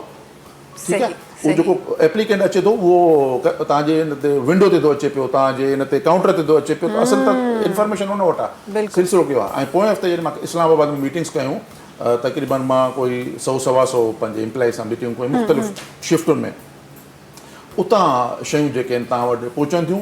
ऐं हिकिड़ो ॾाढो मज़ेदार हिकिड़ो हुन आयो त जेके सवाल आम तौर ते अचनि था उन जा जवाब जेके लिखत में न ॾियो, वीडियो ठाराए ऐं पंहिंजी वेबसाइट ते हुन ते रखी छॾियो। हींअर मुंहिंजो कमु जेको आहे उन वीडियोज़ ते थो हले पियो। ज़बरदस्त ज़बरदस्त। त चवण जो मक़सदु आहे त तव्हांखे मुस्तक़िल अहिड़े क़िस्म जा टूल्स ठाहिणा पवंदा त जीअं तव्हांजो कस्टमर जेकॾहिं तव्हां चओ था त IBCC कोई न अचे त बाबा कंहिं नमूने सां आवाज़ु तव्हां वटि पहुचे न, वो टेक्नोलॉजी माने लाभ यूज़ कयां ज़बरदस्त ज़बरदस्त ऐं असां अक्सर प्रोग्राम्स में या अक्सर असांजी गुफ्तगू रहंदी आहे त टेक्नोलॉजी त असां अपनाए छॾी असां चाहियूं न चाहियूं असांखे अपनाइणी पवंदी हाणे ज़िंदगी जेका हले पई ग्लोबली जंहिं तरीक़े सां असां वधी रहिया आहियूं अगरि असांखे दुनिया सां गॾु हलणो आहे असांखे टेक्नोलॉजी अपनाइणी आहे पर उनजो सही इस्तेमालु ऐं उहो इस्तेमालु जेको आम माण्हू जे लाइ आसानियूं पैदा करे उहो ॾाढो ज़रूरी आहे ऐं IBCCA करे रहियो आहे ॾाढो ज़बरदस्त ॻाल्हि आहे ॿियनि इदारनि में बि थिए त छा ई ॻाल्हि आहे अच्छा अॻियां वधंदे ऐं ज़रूरु इन जे बारे में बिकॉज़ ही त असां उन वॾे पैमाने ते ॻाल्हि कई हिकु इदारे ते ॻाल्हि कई जिथे हिकु सेक्रेटरी बि मौजूदु आहिनि उहे चेक एंड बैलेंस रखनि था सभु कुझु थिए थो बट ज़ाहिर इहा शइ असांजो इंडिविजुअल बि फेस कंदो आहे स्पेसिफिकली असांजा उहे नंढा नंढा जेके असांजा जेके नंढी नंढी जेके स्मॉल इंडस्ट्रीज़ जा जेके माण्हू आहिनि उहे बि फेस कंदा आहिनि असांजो इंडिविजुअल बि फेस कंदो आहे जेको नंढी मार्केट में नंढो कमु करे रहियो आहे सो उन्हनि कंप्लेंट्स खे असां कीअं जवाबु ॾींदा आहियूं इन जे बारे में बि ज़रूरु मां पंहिंजे प्रोग्राम में शामिलु कंदा पर उन खां पहिरीं हिकु नंढी ब्रेक जो टाइम आहे नाज़रीन वक़्तु आहे ब्रेक जो तव्हां सां मुलाक़ात कयूं था हिन नंढी कमर्शियल ब्रेक खां पोइ सलाम सिंध सलाम सिंध सलाम सिंध सलाम सिंध सलाम सिंध सलाम सिंध जी वेलकम बैक अच्छा जी ब्रेक ते वञण खां पहिरीं कुझु असां डिस्कशन में जेके अल्फाज शामिल हुआ थोरो सो उन्हनि खां ही मां वराए सां स्टार्ट करणु चाहियां थी जवेद साहिबा ये ज़रा मुझे बताएं कंप्लेंट्स भी लोगों की आती होंगी फेक ऑर्डर्स भी आते होंगे तो किस तरह डील होती किस तरह डील करती हैं आप फेक ऑर्डर्स का होता अक्सर इसमें ऑनलाइन बेस्ड काम है आपको पता है आजकल स्कैम्स तो वैसे ही एक नॉर्मल सी चीज़ होने लग गई है बिल्कुल बिल्कुल और अक्सर ये होता है कि लोग इन्हीं अभी तक अल्हम्दुलिल्लाह मेरे साथ ऐसा नहीं हुआ लोग ऑर्डर्स करते हैं प्रोडक्ट बन जाती है और फिर जब हम डिलीवर कर रहे होते हैं तो वो कहते हैं we have ordered this product हाँ तो वो फिर हमें फिर जाहिर सी बात है उसके फिर हर चीज़ इम्पेक्ट होता है हमारी जाहिर हमने उसके ऊपर एक इन्वेस्टमेंट की होती है अपना टाइम अपने मनी हर चीज़ उस पर इन्वेस्ट हो रही होती है लेकिन वो जाहिर है फिर वो सब डिस्ट्रॉय हो जाती है हमारी हाँ लेकिन ये है कि उसको फिर कवर इस तरह होता है कि या तो फिर उसको हम ऑनलाइन पिक्चर लगा देते हैं कि उसको हाँ, सेल करने के लिए हाँ, किसी के लिए भी यानी कि वो फिर प्रोडक्ट आपकी वो जिस बात थी कि वो मार्केट में आ जाती है फिर वो प्रोडक्ट वो कस्टमाइज वाली जो प्रोडक्शन होती है वो फिर वहाँ से हट के वो मार्केट प्रोडक्ट पे आ जाती है अभी रिसेंटली मेरे साथ हुआ मैंने कुछ प्रोडक्ट्स जो हैं वो मंगानी थी तो मैंने उसका ऑर्डर किया सब किया और ज़ाहिर है हमारे पास आप भी ज़ाहिर है हमारी तमाम ख़वातीन जो हैं वो ऑनलाइन कभी कभार कर लेती हैं शॉपिंग तो बहुत सारी ऐसी प्रोडक्ट्स होती हैं जो आपको नॉर्मल मार्केट में नहीं मिल रही होती लेकिन ऑनलाइन जो ज़ाहिर है इम्पोर्ट होती हैं प्रोडक्ट्स वो आपको ऑनलाइन मिल रही होती हैं बहुत सारे ऐसी जगहें होती हैं जहाँ से मिल रही होती हैं तो मैंने किया और करने के बाद मतलब कोई वो 10-12 हज़ार रुपये का कोई ऑर्डर था लेकिन वो उन्होंने साहब ने लिखा कि 400 रुपये डिलीवरी के भेजे फिर मैं आपको भेजूंगा वरना मैंने तो मैं ज़रा सख्ते में चली गई मैंने कहा मैं 12,000 का ऑर्डर कर रही हूँ उसको वो नज़र नहीं आ रहा उसको 400 रुपये नज़र आ रहे हैं तो ऐसा लोग करते हैं बिल्कुल करते हैं तभी तो वो डिलीवरी चार्जेस वो पहले से ले रहे हैं कि अगर आपने रिटर्न भी कर दिया तो भी आप जो है वो एक सिक्योरिटी डिपॉजिट हो जाता है ना उनका लेकिन ये होता है कि ये उस काम में होता है जहाँ आप पहले से एक एडवांस पेमेंट होती है ना और एक आप वर्क कर रहे होते हैं आफ्टर आपका जो यानी कि पैकेज पहुँच गया उसके बाद आप डिलीवरी चार्जेस पे हो रहे हैं सब कुछ हो रहा है तो ये डिफरेंट है एक आप पहले से एडवांस पेमेंट लेके वर्क कर रहे हैं वो आपके पास ऑलरेडी सिक्योरिटी डिपॉजिट आ चुका है अब आपको पता है कि ये स्कैम नहीं है अब ये स्कैम नहीं है अब ये जो भी कुछ होगा वहाँ से रियलिस्टिक सारा कुछ हो रहा है आप ऑर्डर भेजेंगे वो रिसीव होगा बाकायदा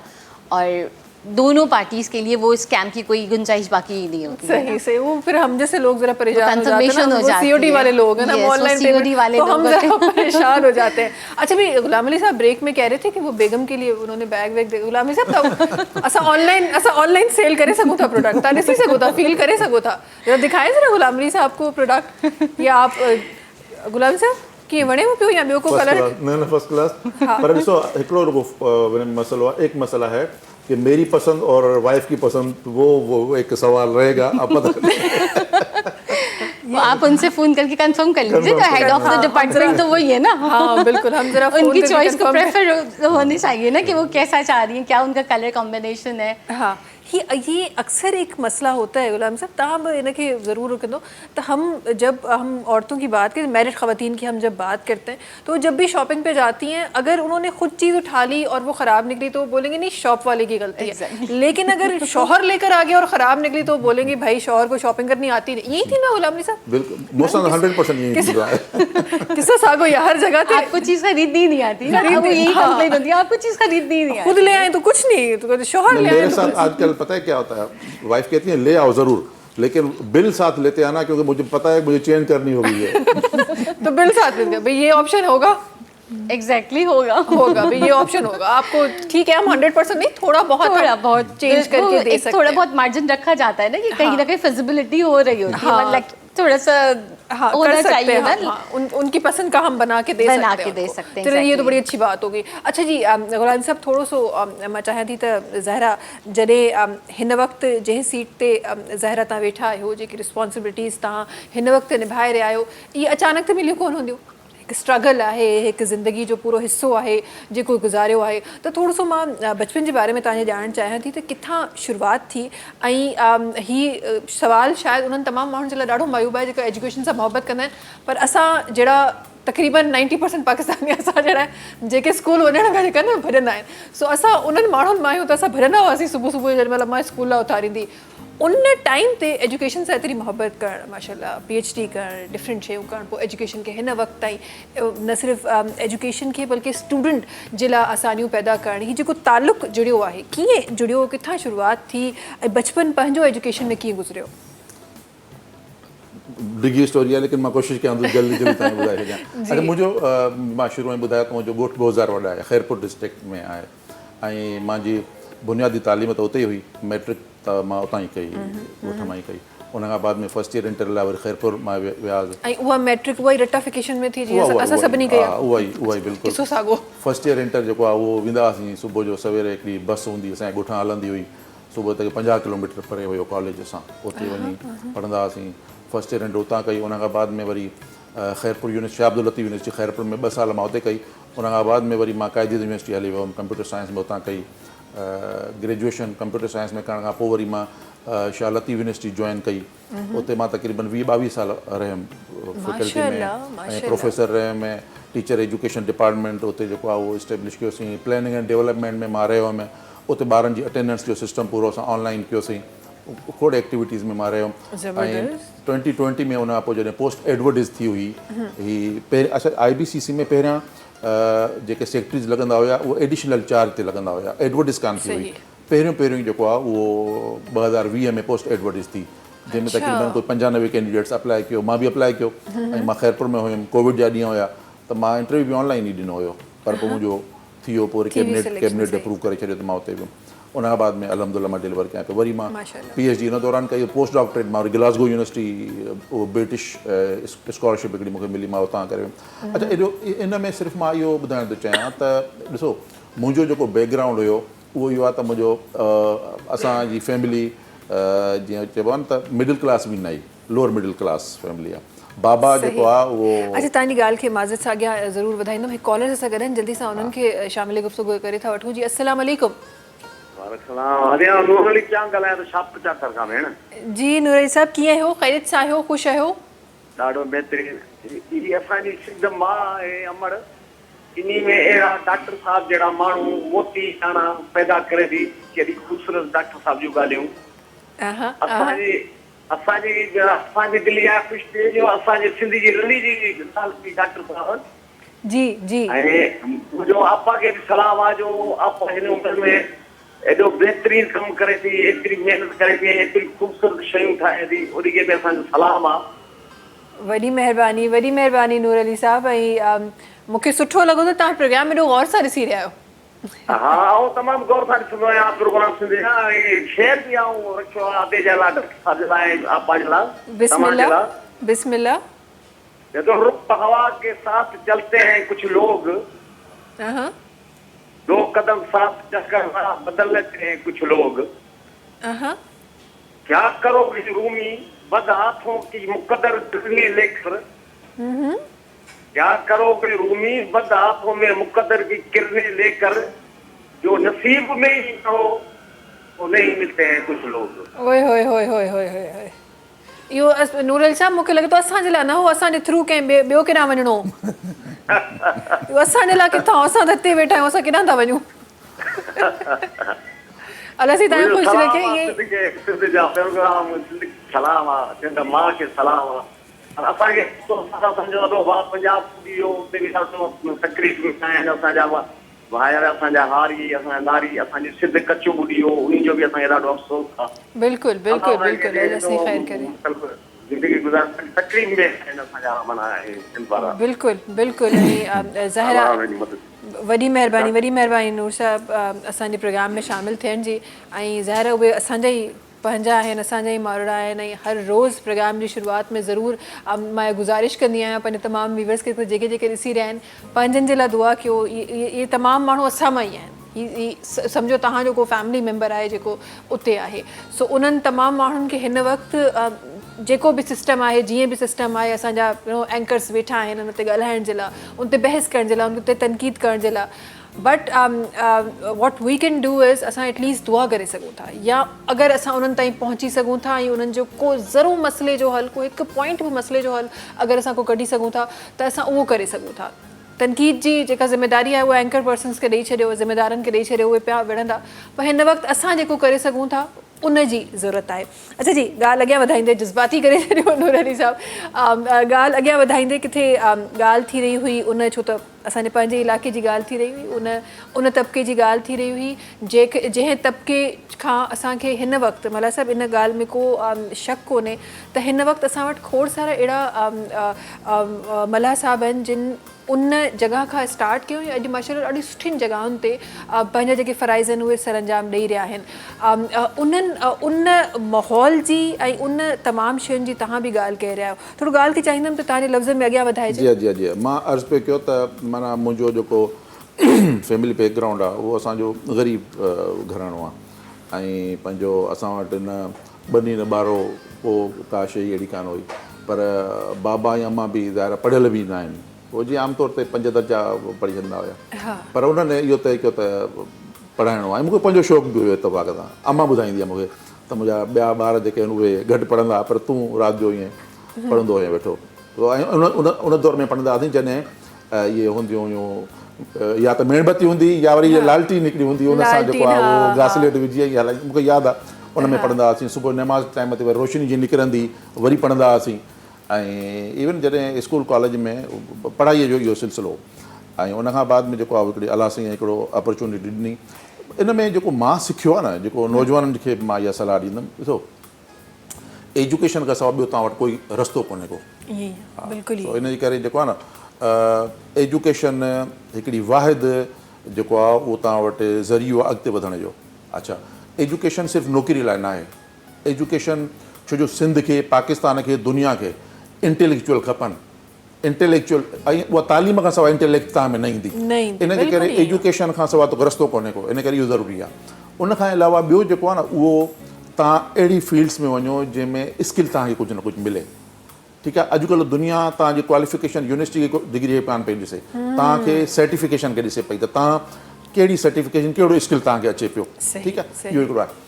अच्छा, इन दौरान 2 शयूं मां नौजवान में ॾिठियूं आहिनि ऐं उहो मां पाण तजुर्बो जेको कयो आहे। हिकिड़ो त मां महिनत कॾहिं बि, हालांकि शायदि मां पढ़ाईअ जे हवाले सां दरमियानो ॿार हुयुमि, पर मां हिकिड़ो या त महिनत कंदो रहियुमि मां। ऐं आख़िर ताईं यूनिवर्सिटी ताईं जिते बि वियुमि, ऐं इवन ताईं मां ॿुधायां काइदेत यूनिवर्सिटी में पहिरें सेमेस्टर में 4 सब्जेक्टनि मां मुंहिंजा 2 सब्जेक्ट फेल थिया हुया। एॾी टफ पढ़ाई आहे काइदेत यूनिवर्सिटी, 90s जी ॻाल्हि थो कयां। अॼुकल्ह त यूनिवर्सिटी में उहो शायदि माहौल न रहियो आहे, लेकिन उन्हनि ॾींहंनि में एॾी टफ पढ़ाई हूंदी हुई। ऐं ईअं कोन्हे पढ़ंदा न वियासीं, तव्हां लिटरली 16 कलाक पढ़ंदा हुआसीं। 24 कलाकनि मां 16 कलाक पढ़ंदा हुआसीं। छंछरु आचर जॾहिं ईंदो त असांजे लाइ इहा नेमत हूंदी त असां माना पढ़ूं, इनखे वधीक पढ़ाईअ लाइ टाइम ॾियूं।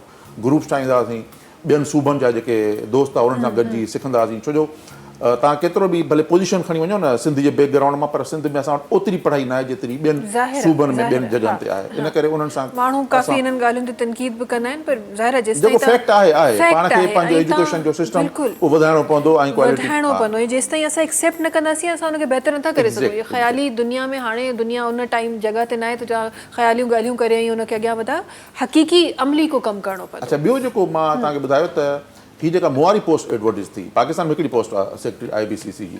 ठीकु आहे, ऐं उन में इहा जॾहिं एडवर्टाइज़ थी हुई ऐं पहिरियों दफ़ो एडवर्टाइज़ थी, ऐं पहिरियों दफ़ो मां हिकिड़ो ॻोठ सां मुंहिंजो तालुक़ु हुयो, उते में थी वियुमि। जेको असां वटि हिकिड़ी परसेप्शन आहे न त सिफ़ारिश ते नौकिरियूं मिलनि, ठीकु आहे, हलनि थियूं सिफ़ारिशूं बि हलनि थियूं, रेफरेंस बि हलनि था, लेकिन 100% मेरिट हली आहे। ठीकु आहे, 100 हिकिड़ो हूंदो आहे न 99%। मिनिस्टर हुयो उन वक़्तु जो मिनिस्टर मुंहिंजो कोई तालुक़ु कोन्हे। जॾहिं मां जॉइन कयो त मूंखे पहिरियों ॾींहुं जॾहिं हुते घुराई मूंखे चयईं त पाण हिक ॿिए कोन था सुञाणूं पिया। शफ़क़त महमूद हुयो तॾहिं मिनिस्टर, जी। घणो मशहूरु थी वियो कोविड जे ॾींहंनि में न, जी, जी। पेपर कैंसिल करणु, सो ॿारनि वटि त घणो मशहूरु आहे। ठीकु आहे, त मूंखे चयईं त ॾिस तव्हां पाण हिक ॿिए कोन था सुञाणो। मां हिकिड़ो तुंहिंजो बैकग्राउंड ॾिठो आहे त तुंहिंजो कंप्यूटर साइंस जो बैकग्राउंड आहे, इन करे मूंखे लॻे थो त तूं कंप्यूटर साइंस जे हवाले सां कुझु डिलीवर करे सघे थो। त नौजवाननि खे मुंहिंजी हिकिड़ी ॿी बि इहो मशवरो हूंदो त कॾहिं बि हिकु महिनत कयो ऐं ॿियो बि कॾहिं मायूस न थियो। जॾहिं मायूस थियो न त बाबा मेरिट कान्हे का कुझु कोन्हे, न, अपॉर्चुनिटीज़ मिलनि थियूं, सभु कुझु हले थो दुनिया में, लेकिन तव्हां पंहिंजी जॻह ठाहियो। अॻियो जेको दौरु अचे थो न उहो इहो कोन्हे त तव्हां छा पढ़ी आहियो, न, तव्हांखे असां पंहिंजी ऑर्गेनाइज़ेशन में छो रखूं, तव्हां कीअं डिफरेंट आहियो साबित कयो। डिग्री त हज़ारनि कोई माण्हुनि में डिग्री हूंदी। तव्हां कोन पुछंदो, तव्हां ॿुधायो करे ॾेखारियो त तव्हां ॿुधायो त ही मुंहिंजूं पॉज़िटिविटीज़ आहिनि, ही मुंहिंजूं स्ट्रेंथ आहिनि, जंहिंजे करे मां तव्हांजी ऑर्गेनाइज़ेशन में हिकिड़ो पॉज़िटिव रोल चेंज करे सघां थो, कुझु इनोवेशन आणे सघां थो, पोइ तव्हांजी एक्सेप्टेंस आहे। सो इहो मुंहिंजो बैकग्राउंड ॿुधाइण जो मक़सदु इहो त कोई रेफरेंस कोन्हे, को फैमिली बैकग्राउंड तव्हांजो उन तरीक़े जो कोन्हे को, लेकिन महिनत कईसीं, पढ़ियासीं ऐं हिकिड़ो मक़ाम ते पहुता आहियूं। ऐं मां हिनखे ॿिए तरीक़े सां ॾिसंदो आहियां त अलाह साईं शायदि मूंखां हीउ कमु वठणु चाहे पियो, जंहिंजे करे हिकिड़ी अपॉर्चुनिटी मिली आहे त बाबा तूं हिते अची डिलीवर कर। सही सही, बिल्कुलु बिल्कुलु। ऐं वाकई में इंसान खे ख़बर न हूंदी आहे त इंसान जंहिं जॻह ते आयो आहे उहो कीअं तरीक़े, जॾहिं उहो वापसि सां वराए पोयां ॾिसंदो आहे त इंसान खे यकीन न ईंदो आहे। पर ज़ाहिर आहे जंहिं जॻह ते तव्हां आयो ख़ुदा ताला तव्हांखां उहो कमु वठणु चाहे थो, तॾहिं तव्हां उते आयो। अच्छा जवेद साहिबा, आपकी तरफ भी आना चाहूँगी, और जिस तरह हम एक्सेप्टेंस की बात जनाब कर रहे थे, तो मैं ज़रा ये भी जानना चाहती हूँ कि हमारे जो ये जितने लोग जो छोटे छोटे स्मॉल बिजनेसेस कर रहे हैं, जिस तरह आप माशाल्लाह कर रही हैं, इनकी एक्सेप्टेंस आपको कैसे लगता है? मतलब हम, क्योंकि मैं तो अपनी फील्ड को जब देखती हूँ तो मुझे ऐसा लगता है, मतलब इतने साल देने के बाद भी आज तक लोग पूछते हैं कि अच्छा आगे क्या प्लान है, कि वो उन्होंने आज तक एक्सेप्ट ही नहीं किया कि ये फील्ड एक करियर है। तो मुझे लगता है स्मॉल बिजनेस जो ओनर है उनको भी ये चीज़ बड़ी फेस करनी पड़ती है, क्योंकि हमारे भी करीब करीब जितने लोग हैं तो हम उनसे यही एक्सपेक्ट करते हैं कि हाँ ठीक है चले टाइम पास कर रहे हैं, आगे एक्चुअली क्या करना है। तो इस चीज़ को कैसे आप फेस करती हैं, और कैसे हमारे आम लोगों को बताना चाहेंगे कि ये बिज़नेस भी ज़ाहिर है, बिकॉज एक स्मॉल बिज़नेस मैं भी रन कर रही हूँ, तो ये भी एक कंप्लीट बिज़नेस है और आपकी कंप्लीट एक केयर मांगता है, जिस तरह कोई भी फील्ड मांगती है। बिल्कुल आपने सही कहा। ये बेसिकली जाहिर सी बात है, देखिए वही चीज़ बंदा वही शख्स अंडरस्टैंड कर सकता है इस बात को जो इस फील्ड से रिलेटेड है। हर कोई नहीं इस बात को अंडरस्टैंड करता, और जाहिर सी बात है हम लोग इस चीज़ को रन कर रहे हैं, हम इसमें इन्वॉल्व हैं, हमारा टाइम, हमारी यानी कि हमारे घर की भी सब चीज़ें जो हैं ना वो सब इसमें इन्वॉल्व हो रही होती हैं। ज़ाहिर है, तो बीइंग अ हाउसवाइफ तो वो हर चीज़ पे इम्पैक्ट पड़ रहा होता है। अगर हम बैठ के काम कर रहे हैं तो हमारी कोई चीज़ सफ़र कर रही होती है, या अगर हम वहाँ पे काम कर रहे हैं तो हमारा वर्क सफ़र कर रहा होता है। तो एट अ टाइम हम दोनों चीज़ों को लेकर बहुत मुश्किल हो रहा होता है ना चलना। तो हम उस चीज़ को मैनेज करते हैं, एक टाइम में अगर उसको थोड़ा ज़्यादा करें तो दूसरे काम को थोड़ा कम टाइम दे लेते हैं। हाँ। तो वो चीज़ बैलेंस हो रही होती है, लेकिन लोग समझ रहे होते हैं कि शायद हमारे पास कुछ एक्स्ट्रा ही टाइम है, या हम कुछ अलग सी ऊपर से कोई नई चीज़ उतरे हैं कि शायद हम कुछ अनोखा कर रहे हैं। लेकिन ऐसा नहीं है। हम जाहिर सी बात है हर चीज़ को एक टोटल टाइम देना पड़ता है, उस चीज़ के लिए एफर्ट करनी पड़ती है। और जहाँ तक इसकी बात है कि हमारा करियर पे लोग सवाल खड़े करते हैं कि आगे क्या प्लान है, तो जाहिर है हमारे माइंड में ऑलरेडी कुछ प्लान्स चल रहे होते हैं, पीछे बैकएंड पे वो चीज़ें सब कुछ चल रही होती हैं, तो हम टर्न बाय टर्न उनको जो है इम्प्लीमेंट कर रहे होते हैं ना अपने लाइफ में।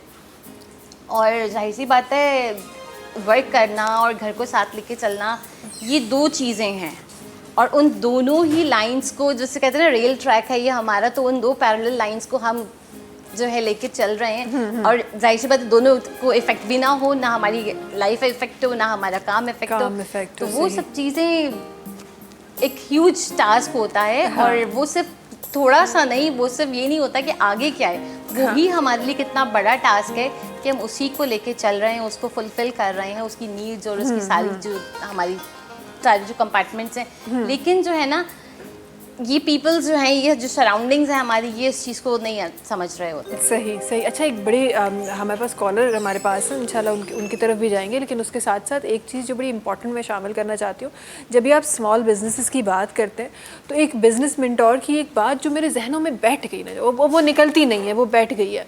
उन्होंने एक बड़ी इजी चीज़ बोली कि ज़हर है आप स्मॉल बिज़नेस कर रहे हैं, उसके साथ और भी बहुत सारे आप काम कर रहे हैं। जिस तरह मैं एक टाइम पे 3-4 जॉब्स एक साथ कर रही हूँ, तो आप कहीं ना कहीं, क्योंकि वो आपकी ओनरशिप में, तो वो कॉम्प्रोमाइज़ होने लगता है। उसके लिए एक उसूल बना लें, दिन में आपके पास आधा घंटा है, 1 घंटा है, 2 घंटे बच रहे हैं, वो आपने देने हैं, चाहे आप खाली बैठ जाएं वहाँ पर, लेकिन आपने उस बिज़नेस को देने हैं। उस स्क्रीन के सामने आके आपने 2 घंटे बैठना है, चाहे आपके पास काम हो या ना हो।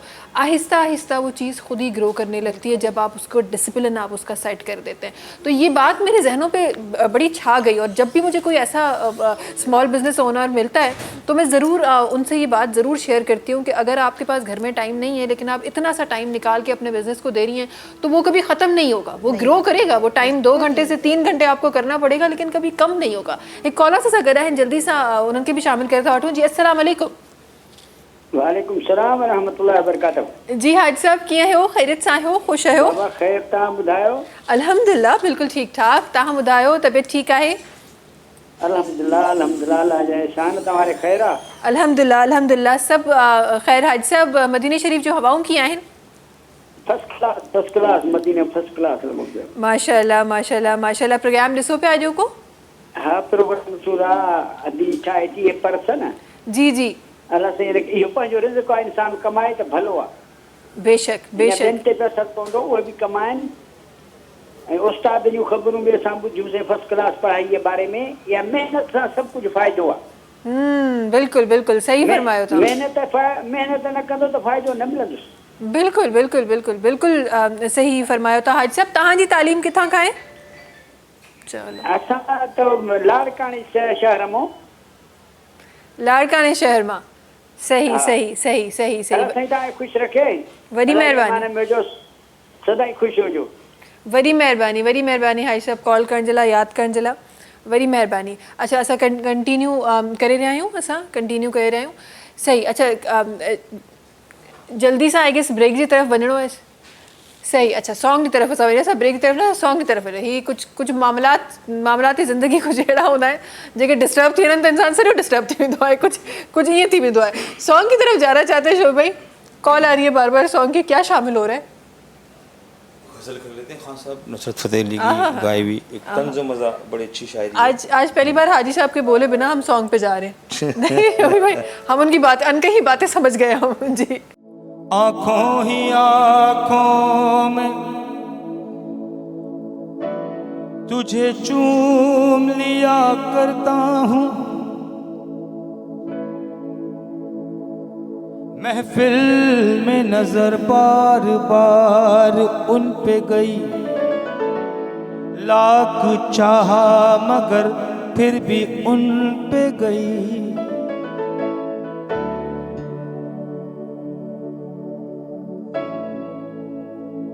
दिल लेके मेरा हाथ में कहते हैं मुझसे वो, क्या लोगे इसके दाम, क्या लोगे इसके दाम, बताना सही सही।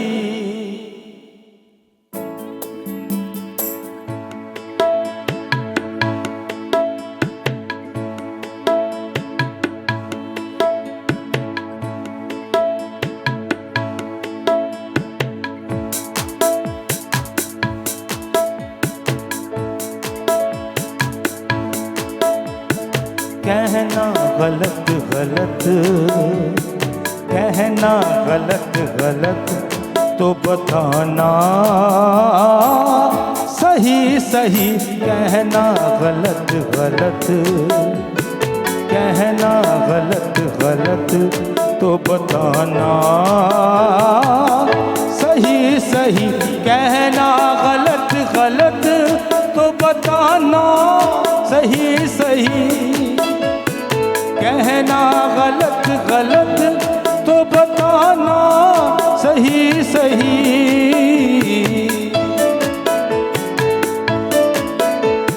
कासिद मेरा पैगाम, कासिद मेरा पैगाम सुनाना, सही सही कहना, गलत गलत तो बताना, सही सही।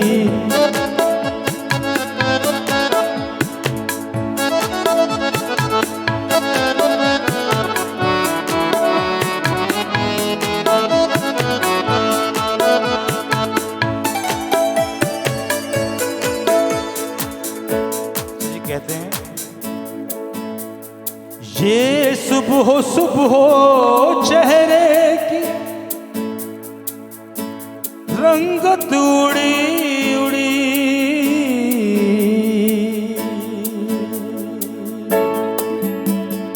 ये सुबह सुबह चेहरे की रंगत उड़ी उड़ी।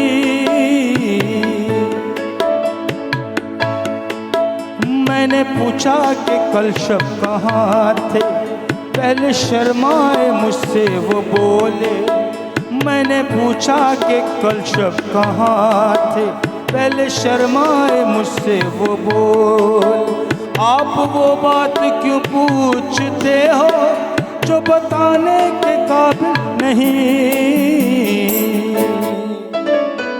ये सुबह सुबह चेहरे की रंगत उड़ी उड़ी, कल रात तुम कहाँ थे, कल रात तुम कहाँ थे, बताना सही सही, कल रात तुम कहाँ थे, बताना सही सही। कहना गलत गलत, कहना गलत गलत तो बताना सही सही। दिल लेके मेरा हाथ में, ओ मेरा दिल गया दिल गया दिल गया, मेरा दिल गया दिल गया दिल गया। मैं तो मर गया मर गया मर गया, हो मेरा दिल गया दिल गया दिल गया। दिल लेके मेरा हाथ में, कहते हैं मुझसे वो, क्या लोगे इसके दाम, क्या लोगे इसके दाम, बताना सही सही। क्या लोगे इसके दाम, बताना सही सही। कहना गलत गलत तो बताना सही सही सही सही सही सही सही सही।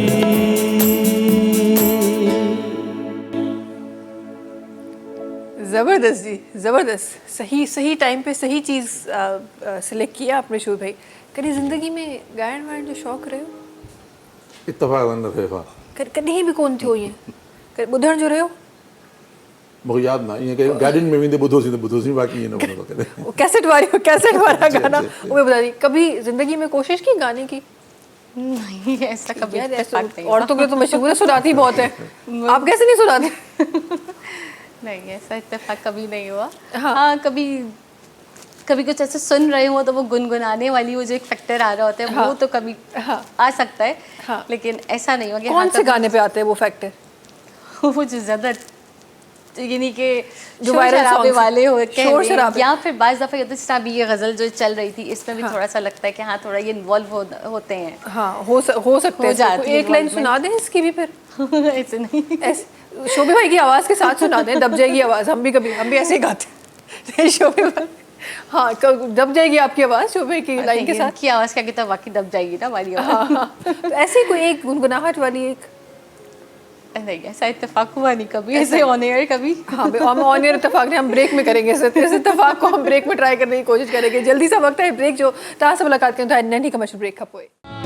सलाम सिंध सलाम सिंध सलाम सिंध सलाम सिंध सलाम सिंध सलाम सिंध। वेलकम बैक जी। बिना कुछ ॻाल्हाए मां वञणु चाहियां थी जवेद साहिबा जी तरफ़ा। गुनगुना रही थी कुछ आप ब्रेक में, हमारे व्यूवर्स को भी सुना दें, खुश हो जाएंगे बेचारे, सुबह अच्छी हो जाएगी उनकी। ए वतन के सजीले जवानों, मेरे नगमे तुम्हारे लिए हैं, मेरे नगमे तुम्हारे लिए हैं। दूसरी लाइन याद होगी? बिल्कुल याद नहीं है। चले कोई नहीं, इतनी भी बहुत थी, लेकिन बड़ा खूब माशाल्लाह बड़ा खूब गुनगुना रही हैं आप। जब गाना शुरू करेंगे तो कितना अच्छा गाएंगे, मैं ये सोच रही हूँ। अभी गुनगुनाने पे इतनी खूबसूरत आवाज़ है। नगमो तो हर माण्हू गुनगुनाईंदो आहे मला सा। मां अक्सर दोस्तनि खे चवंदो आहियां ॿुधण छा ॿुधंदो आहियां, छा पसंदि कंदो आहियां। मां चयो त मां गज़ल ॿुधंदो आहियां, जेके घर में घर वारियूं जेके आहिनि उन जा रोज़ गज़ल ॿुधंदा आहियूं असां। सो इन करे असल में छा आहे त शुरू खां वठी मूंखे जेको आहे न उहो कॾहिं म्यूज़िक सां कॾहिं को इहो थियो कोन, न पोइ इन करे मां न को गुनगुनायां, न को मां ॿुधंदो बि न आहियां। हाँ बस उहे ॻाल्हियूं सभु ॿुधंदा आहियूं जेके घर में असांखे घर में ॿुधण बस लाइ जेको आहे। मिलंदियूं आहिनि, इन खां वधीक असां न ॿुधंदा आहियूं। अच्छा, थोरो सुठो त घर वारी ॻाल्हि थी वई आहे, त कुझु घर वारियूं ॻाल्हियूं मज़ीद बि मां चाहियां थी त प्रोग्राम में शामिल थी वञनि। कुझु अहिड़ियूं ॻाल्हियूं जंहिंजो जवाबु को बि थी सघे थो। मतिलबु हाणे त टेक्नोलॉजी बि मुंहिंजे ख़्याल में अनप्रिडिक्टेबल थी वई आहे। तव्हां नथा प्रिडिक्ट करे सघो त अॻियां टेक्नोलॉजी छा ईंदी, बिकॉज़ जेको तव्हां ज़हनो गुमान में नथा सोचे सघो, अॼु उहा हक़ीक़त थी असांजे साम्हूं आई आहे।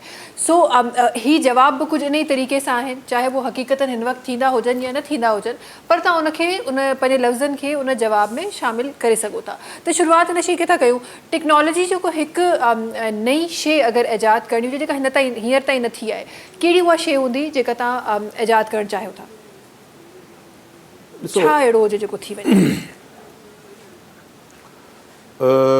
टेक्नोलॉजी जी जेका पीक मूंखे नज़र अचे थी न, उहो जंहिं तरीक़े सां हलूं पिया आर्टिफिशियल इंटेलिजेंस में त असां बिल्कुलु फासी चुका आहियूं असां। लेकिन असांखे जेको ॿियो कमु करिणो पवंदो न, उहो इहो करिणो पवंदो त हाणे तव्हांखे हेठी सतह ते मां सिर्फ़ु एकेडमिकली पियो फ़िलहालु चवां। मां जॾहिं ग्लासगो यूनिवर्सिटी में हुयुमि त मूंखे उते ख़बर पई त प्रोफेसर जेके आहिनि यूनिवर्सिटी में कमु था कनि पिया ऐं उहे चवनि था स्कूल लेवल ते कंप्यूटेशनल थिंकिंग ते ॿारनि खे पढ़ायूं। उहो छो? हुन चयो अॻिते जेको आहे न उहो अल्गोरिदम हलंदा त ॿारनि जी हाणे सां ई असां जेको दिमाग़ आहे उनजो ज़हन उन अल्गोरिदमिक ठाहे छॾियऊं। त इन करे असांखे जेको आहे न हिकु त इहो इन पासे वञिणो पवंदो। बाक़ी टेक्नोलॉजी डिपेंडेंसी असांजी वधी वेंदी, ठीकु आहे। असांजी जेको आहे उहो जीअं तव्हां पाण ॿुधायो त हींअर ॿार खे जेकॾहिं असां कुझु चऊं था न त बाबा चए थो त न बाबा तव्हां सही न पिया चओ, हीअ टेक्नोलॉजी ॾिसो न हीअ जवाबु ही आहे। सो इन करे इहे नस्लूं अॻिते जेके आहिनि उन तरीक़े सां तव्हांखे ट्रेनिंग ॿारनि जी उन तरीक़े सां करणी पवंदी, या उस्ताद खे तव्हांखे उन तरीक़े सां ट्रेन करिणो पवंदो त जीअं इहो जेको हिकिड़ो वहिकिरो फ्लो अचे पियो, इन फ्लो खे बि जेको आहे उहो रोके। ईअं न जो तव्हांजा जेके ह्यूमन वैल्यूज़ आहिनि उहे जेके आहिनि आहिस्ते आहिस्ते जेके आहिनि उहे ख़तमु थी वञण लाइ। इन करे इन पासे थोरो तवजो ॾियणो पवंदो पाण खे। बाक़ी टेक्नोलॉजी जेको आहे न उहो घणो अॻिते वेंदी ऐं उहो असांजी स्पीड तमामु घटि आहे। नेक्स्ट पॉसिबल एजाद छा था ॾिसो एकेडमिक्स में? अॻियों जेको अचे पियो न, मूंखे नथो लॻे त कोई हीअ जेके तव्हांजूं यूनिवर्सिटी जूं जेके इहे बाउंड्रीज़ आहिनि न, इहे तव्हांजूं बिल्डिंग्स आहिनि न, इहे सभु ख़तमु थी वञूं। रियली? यस, ही ऑनलाइन जी छा पियो थिए हींअर तव्हां ॾिसो, डिस्टेंस एजुकेशन, ऑनलाइन वर्चुअल, इहे सभु ख़तमु थींदा। ॿियो तव्हांजो आहिस्ते आहिस्ते वञे पई दुनिया उन पासे ॾे। पर मां तव्हांखे चयो त इहो हिकिड़ो ख़तरनाक कमु हूंदो, उनखे उन लाइ थोरो पाण खे करिणो पवंदो। जेको हींअर कमु हले थो त असां रिप्लेसमेंट ॾियूं, ह्यूमन खे कढी ऐं रोबोट्स आणियूं, ठीकु आहे, इन पासे ॾे बि। पर उहो जेको ह्यूमन इंटरेक्शन जेका पंहिंजे विच में थिए पई, असां ॿई इंटरेक्शन सां उन तरीक़े सां सेंटीमेंट्स हिक ॿिए जा, जीअं मैडम ॾाढो सुठियूं ॻाल्हियूं कयूं त जॾहिं हैंडमेड शयूं अचनि थियूं त उन में उनजा इमोशन्स उन में आहिनि, उहे करे वेंदा। असां मशीनुनि में फासंदा त वञूं पिया, पर इन पासे ॾे इनखे पाण खे करिणो पवंदो। लेकिन फ्यूचर में मां तव्हांखे ॿुधायां थो त इहे बाउंड्रीज़ ख़तमु थी वेंदियूं हलियूं, ठीकु आहे। इहे जेको यूनिवर्सिटियूं तव्हांजूं बिल्डिंग बाबा फलां यूनिवर्सिटी फलां शहर वञिणो पवंदो, सभु ख़तमु थी वेंदा। ॾाढी सिलेक्शन ॾाढी लिमिटेड हूंदी ऐं उहो ओपन हूंदो, उहो ओपन एक्सेस हर शइ ते हूंदो। इन पासे ॾे वञे दुनिया। सही। इन ही सवाल के जवेरिया साहिबा सां जोड़ींदे ऐं जवेरिया साहिबा मुझे बताएं कि अगर आपके पास चांस हो तमाम जो स्मॉल बिजनेस ओनर्स हैं उनके लिए कुछ करने का, और वो ऐसी पॉसिबिलिटी है कि कोई बाउंड्रीज़ नहीं है आपके पास कि ये तो ऐसा हो नहीं सकता, वो हो सकता है, आप ऐसा क्या करेंगी स्मॉल बिजनेस ओनर्स के लिए? स्मॉल बिजनेस ओनर्स के लिए सबसे पहला प्लेटफॉर्म तो ये कि उनको अपॉर्चुनिटीज़ देनी चाहिए। वो जो बैकएंड पे काम करें उनको फ्रंट पे आना चाहिए। जो घरों में लोग बैठे हैं ना, उनको कोई देख नहीं रहा, वो अपना वो स्मॉल लेवल पे काम कर रहे हैं, घरों में बैठे हुए हैं।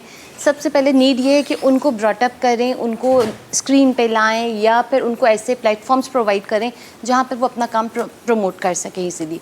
और जाहिर सी बात है, जब काम प्रमोट होगा तो लोग देखेंगे, उनको थोड़ा बैकअप मिलेगा, एक सपोर्ट होती है ना, मॉरल सपोर्ट होती है उनको। तो ये तो need काफ़ी जगहों पे, सॉरी आपकी बात बहुत- काट रही हूँ, काफ़ी जगहों पे ऐसा मेरा ख्याल है हो भी रहा है। हो भी रहा है, बहुत सी हाँ, जगहों पे हो बहुत रहा लोग है। कर रहे हैं, बहुत और organizations कर रही असल में पता है क्या है, इंडिविजुअल्स तो बहुत कुछ कर रहे हैं। एक जो जिसका गवर्नमेंट लेवल है या हाई लेवल्स पे है, जो एक तरह से कनेक्टर्स हैं ना, वो इस चीज़ को प्रमोट करें, तो वो जो एक पूरा प्लेटफॉर्म जो छोटे लेवल पे काम कर रहे हैं वो अपग्रेड हो सकता है। सही, और सही, इसके लिए सही। नीड है कि ज़रा अपर लेवल के जो लोग हैं, सपोर्टर्स हैं या जो इन्वेस्टर्स हैं, वो इस छोटे बिजनेसेस को प्रमोट करें। उनको जहाँ पे हिंड्रेंसेस आ रही हैं उनके लिए सबसे मेन हिंड्रेंस होती है फाइनेंसिंग की। हाँ जी। और वो अगर सपोर्ट मिल जाती है ना स्मॉल बिजनेस को, तो स्मॉल बिजनेस ग्रो होना स्टार्ट हो जाता है। सही, तो वो सही। मेन नीड होती है। और उसके लिए जाहिर सी बात है, आपको इन्वेस्टर्स भी ऑथेंटिक हो। हाँ। और आपका काम इस लेवल का हो कि वो भी इन्वेस्ट करते हुए हेजिटेट ना हो, और आपका काम भी प्रमोट हो, और वाकई लगे कि ऑन स्क्रीन आते हुए एक कोई नई चीज़ ब्रॉटअप हो रही है। स्टार्टअप्स की एक बड़ी बहुत अच्छा काम हमारी गवर्नमेंट ने स्टार्ट भी किया था, लेकिन वही बात है ना कि जब तक हम वहाँ पहुँचते हैं तब तक बड़ी देर हो जाती है। बहुत देर हो जाती इंशाल्लाह है। फ्यूचर में हो सकता है कि जिस तरह हम बाकी ममालिक में देखते हैं, बाकी कंट्रीज़ में जी। स्टार्टअप्स को सपोर्ट किया जाता है। हमने कोशिश तो की है, और इंशाल्लाह उस कोशिश को अल्लाह ने चाहा तो वो कामयाब भी होगी। इंशाल्लाह। और हमारे जितने भी लोग जो छोटे छोटे बिजनेसेस कर रहे हैं उनको भी एक अच्छा स्टार्टअप इंशाल्लाह मिलेगा, और वो भी इंशाल्लाह ग्रो करेंगे। अच्छा जी, वापस ने गुलाम साहब तव्हांखे ॿुधायो त असां माशाल्लाह हिकु वॾो अरसो ज़ाहिर तव्हां हिकु एज़ अ प्रोफेसर हिकु यूनिवर्सिटी में गुज़ारियो, हिन वक़्तु हिकु ॿी रिस्पॉन्सिबिलिटी आहे जेको गुज़िरियल कुझु सालनि खां तव्हां संभाले रहिया आहियो। ॿिन्ही मां सुठे टाइम जे हवाले सां अगरि कंहिं हिक खे सिलेक्ट कयो वञे, करिणो आहे, ॿिन्ही खे गॾु नाहे खणे, पॉलिटिकल जवाबु असांखे न खपे, असली जवाबु असांखे खपे, कंहिंखे सिलेक्ट कंदो त किथे वक़्तु वधीक सुठो गुज़रियो, या किथे चलो कमु वधीक सुठो थियो, तव्हांखे अपॉर्चुनिटी वधीक मिली? जेका मुंहिंजी लर्निंग थी आहे न, उहा शाह अब्दुल लतीफ़ यूनिवर्सिटी मां थी आहे, नो डाउट। ऐं जेको मूंखे हुते चैलेंजिस फेस कया मां, उहा सॼी मुंहिंजी जेको आहे उते थी। ऐं उन खां बाद में मूंखे उते मौक़ो मिलियो। ऐं सभिनी खां वधीक जेको तव्हांखे, जेकॾहिं मूंखे तव्हां ॿिन्ही में कंपेयर करायो त मुंहिंजी नज़र में टीचिंग वधीक बहितर शइ आहे। छो त उते तव्हांखे आज़ादी आहे हर शइ जी। तव्हां यानी इन द सेंस कि तव्हां मज़े सां पढ़ो था, रिसर्च पेपर जेके आहिनि उहो गॾु करे ॿारनि सां तव्हां डिस्कशन्स कयो था, ऐं उन इन्वायरमेंट में वञो था त बिल्कुलु तव्हां ओड़ा थी था वञो पिया, तव्हां उनखे इंजॉय था कयो पिया। टीचिंग मुंहिंजी नज़र में टीचिंग।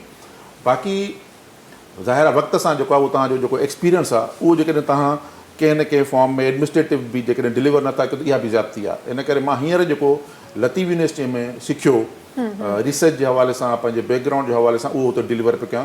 पर ॿिन्ही में जेकॾहिं कंपेयर कंदा त मुंहिंजे ख्याल में टीचिंग जेको आहे मच मोर बेटर देन दी एडमिनिस्ट्रेटिव जेके टास्क आहिनि। सही। अच्छा जी, जवेद साहब आपकी तरफ आऊँगी, और मुझे ये बताएं कि इस वक्त तो एक बड़ा अच्छा काम जो है वो आप कर रही है, चल रहे हैं। अगर फॉर एग्जांपल ना, लेट्स सपोज कि कोई ऐसा टाइम आता है जहां आपको इसकी क्लोजिंग की तरफ जाना पड़ता है, और आपको ऑप्शन दिया जाता है कि कोई ऑल्टरनेटिव चीज़ आप सेलेक्ट कर लें, क्या ऐसी चीज़ होगी? ये नहीं तो फिर क्या? ये नहीं तो क्या, ऑलरेडी इस तरह मेरे 2 बिजनेसेस, यानी एक ज्वेलरी का काम है और एक ये बीडिंग का काम है। तो ये तो मेरे ख्याल इंटरकनेक्टेड ही है ये ना, तो same, इंटरकनेक्टेड है। उससे पहले मैं टीचिंग करती थी, मैं टीचर भी रह चुकी हूँ स्कूल में। माशाल्लाह। और वो एक हमारा फैमिली एक कह लीजिए ऑक्यूपेशन था। मेरे दादा टीचर थे, उसके बाद में मेरी फूफो उस चीज़ में आई, फिर मैं आई, और यानी पीछे से भी यानी मेरे दादा के भाई जो हैं उनका बाकायदा स्कूल था। तो वो एक हमारा फैमिली ऑक्यूपेशन था जिसको थोड़ा सा मैंने प्रोलॉन्ग किया, उसके बाद से फिर उसको मैंने छोड़ दिया था।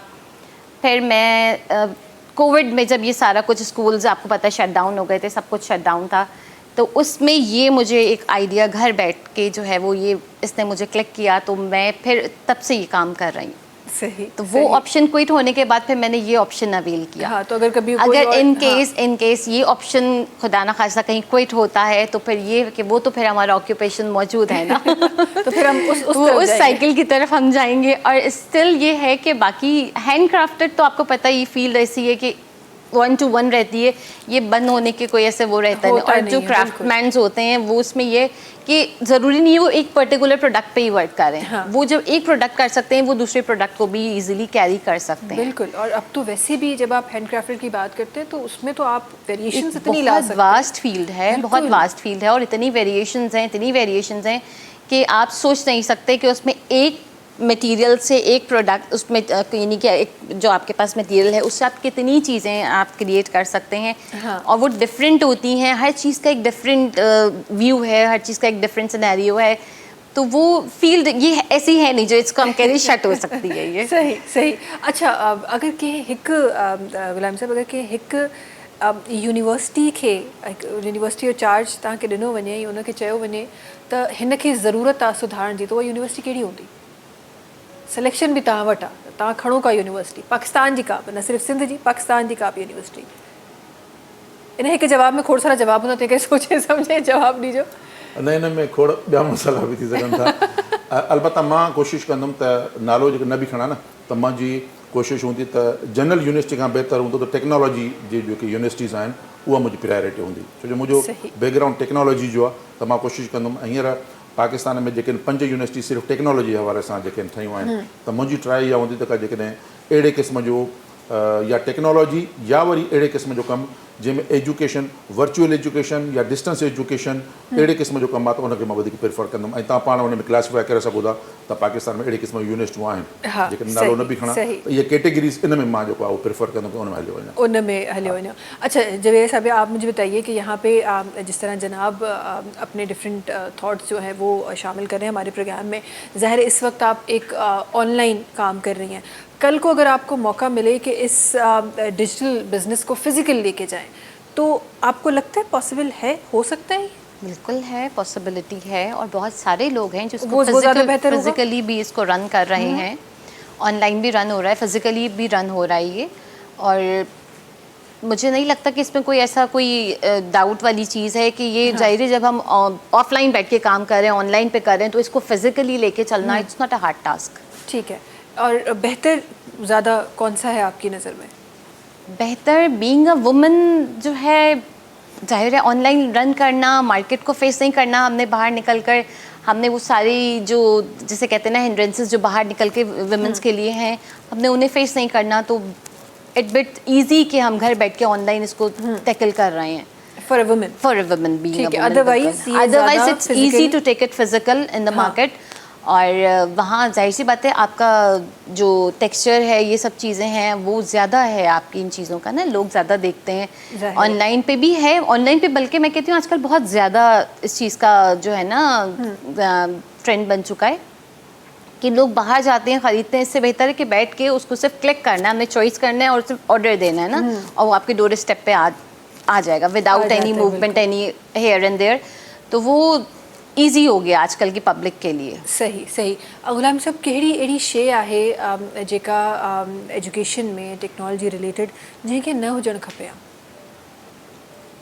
हुजण जूं त असां खोड़ सारियूं ॻाल्हियूं ॾिसो, कंदा मां तव्हांखे ॿुधायां न त बुनियादी तौर ते कंहिं बि शइ जो तव्हां शुरू में शायदि जेको तव्हां सवाल कयो न, बुनियादी तौर ते का बि शइ इट्सेल्फ जेको आहे उहो ख़राबु न आहे, उनजो इस्तेमालु जेको आहे उहो ख़राबु आहे। सही, तव्हांखे शयूं जेके आहिनि ॾाढो केयरफुली जेको आहे उहो पंहिंजो इस्तेमालु करणियूं पवंदियूं।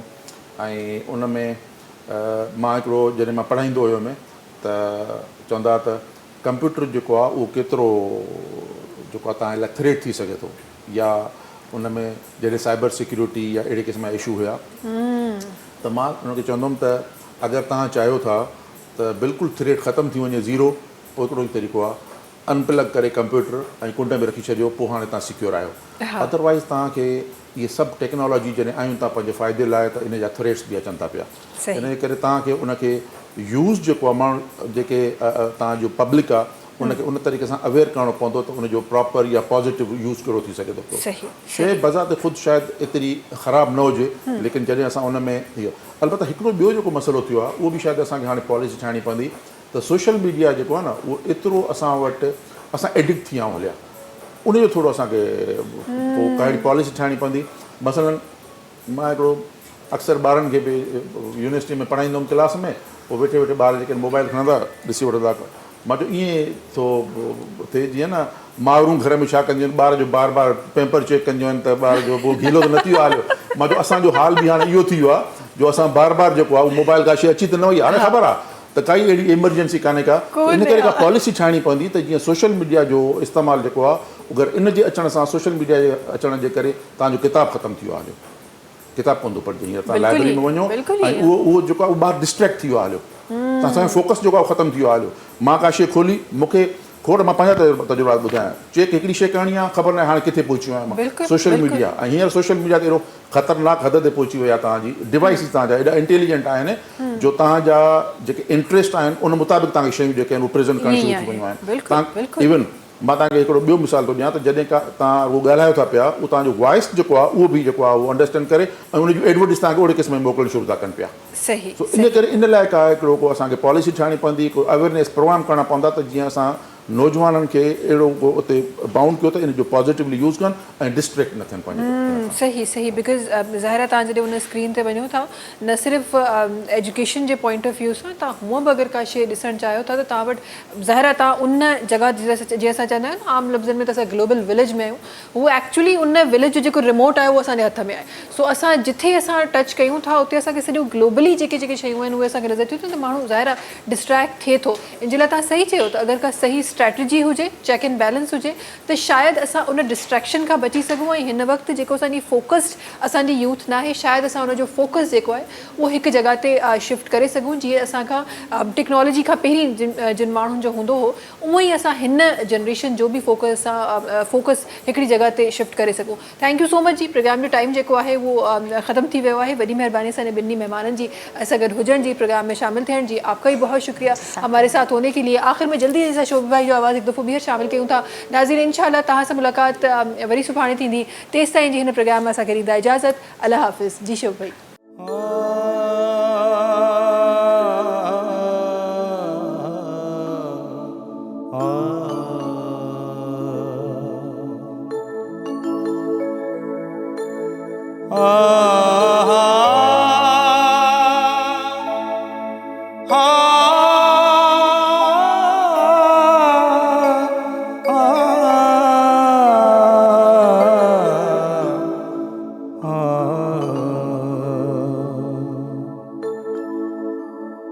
दमादम मस्त कलंदर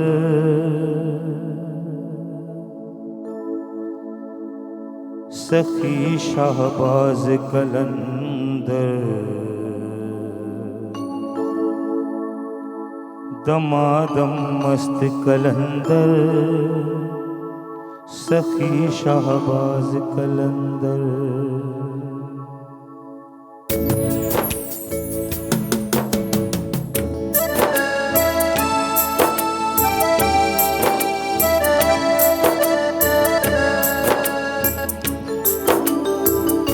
दमादम मस्त कलंदर सखी शहबाज कलंदर, दमादम मस्त कलंदर सखी शहबाज कलंदर, हुसैनी लाल कलंदर रवे हर दिल दे अंदर, हुसैनी लाल कलंदर रवे हर दिल दे अंदर। दम अली दम दम दम अली दम दम,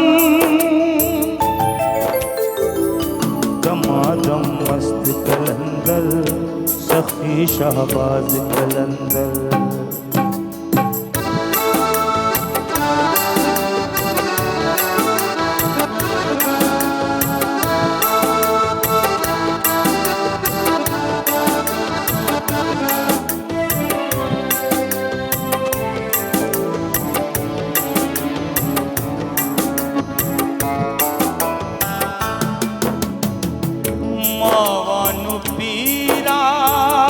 पछड़ा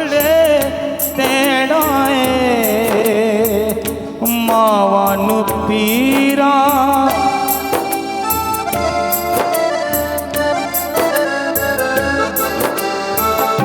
मावानु पीरा बछड़े दे रहे भेड़ा नु वीर मिलाइए भेड़ा नु वीर मिलाइए बड़ा जालिम है ज़माना सखी दुखियों को मिलाना बड़ा जालिम ज़माना सखी दुखियों को मिलाना दम अली दम दम दम अली दम दम दमादम मस्त कलंदर हुसैनी लाल कलंदर दमादम मस्त कलंदर सखी शहबाज कलंदर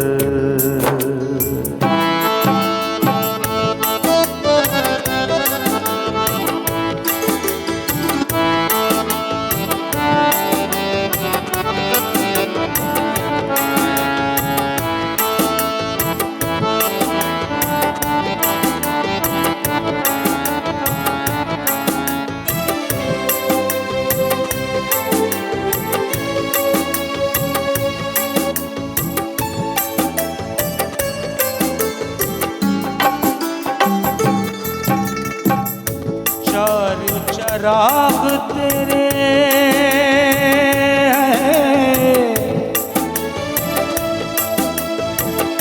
मौला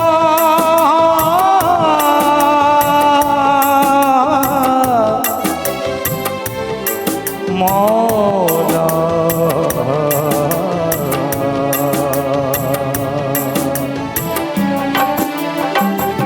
चार चराग तेरे हर दम बलने पंजवा में बालन आई हो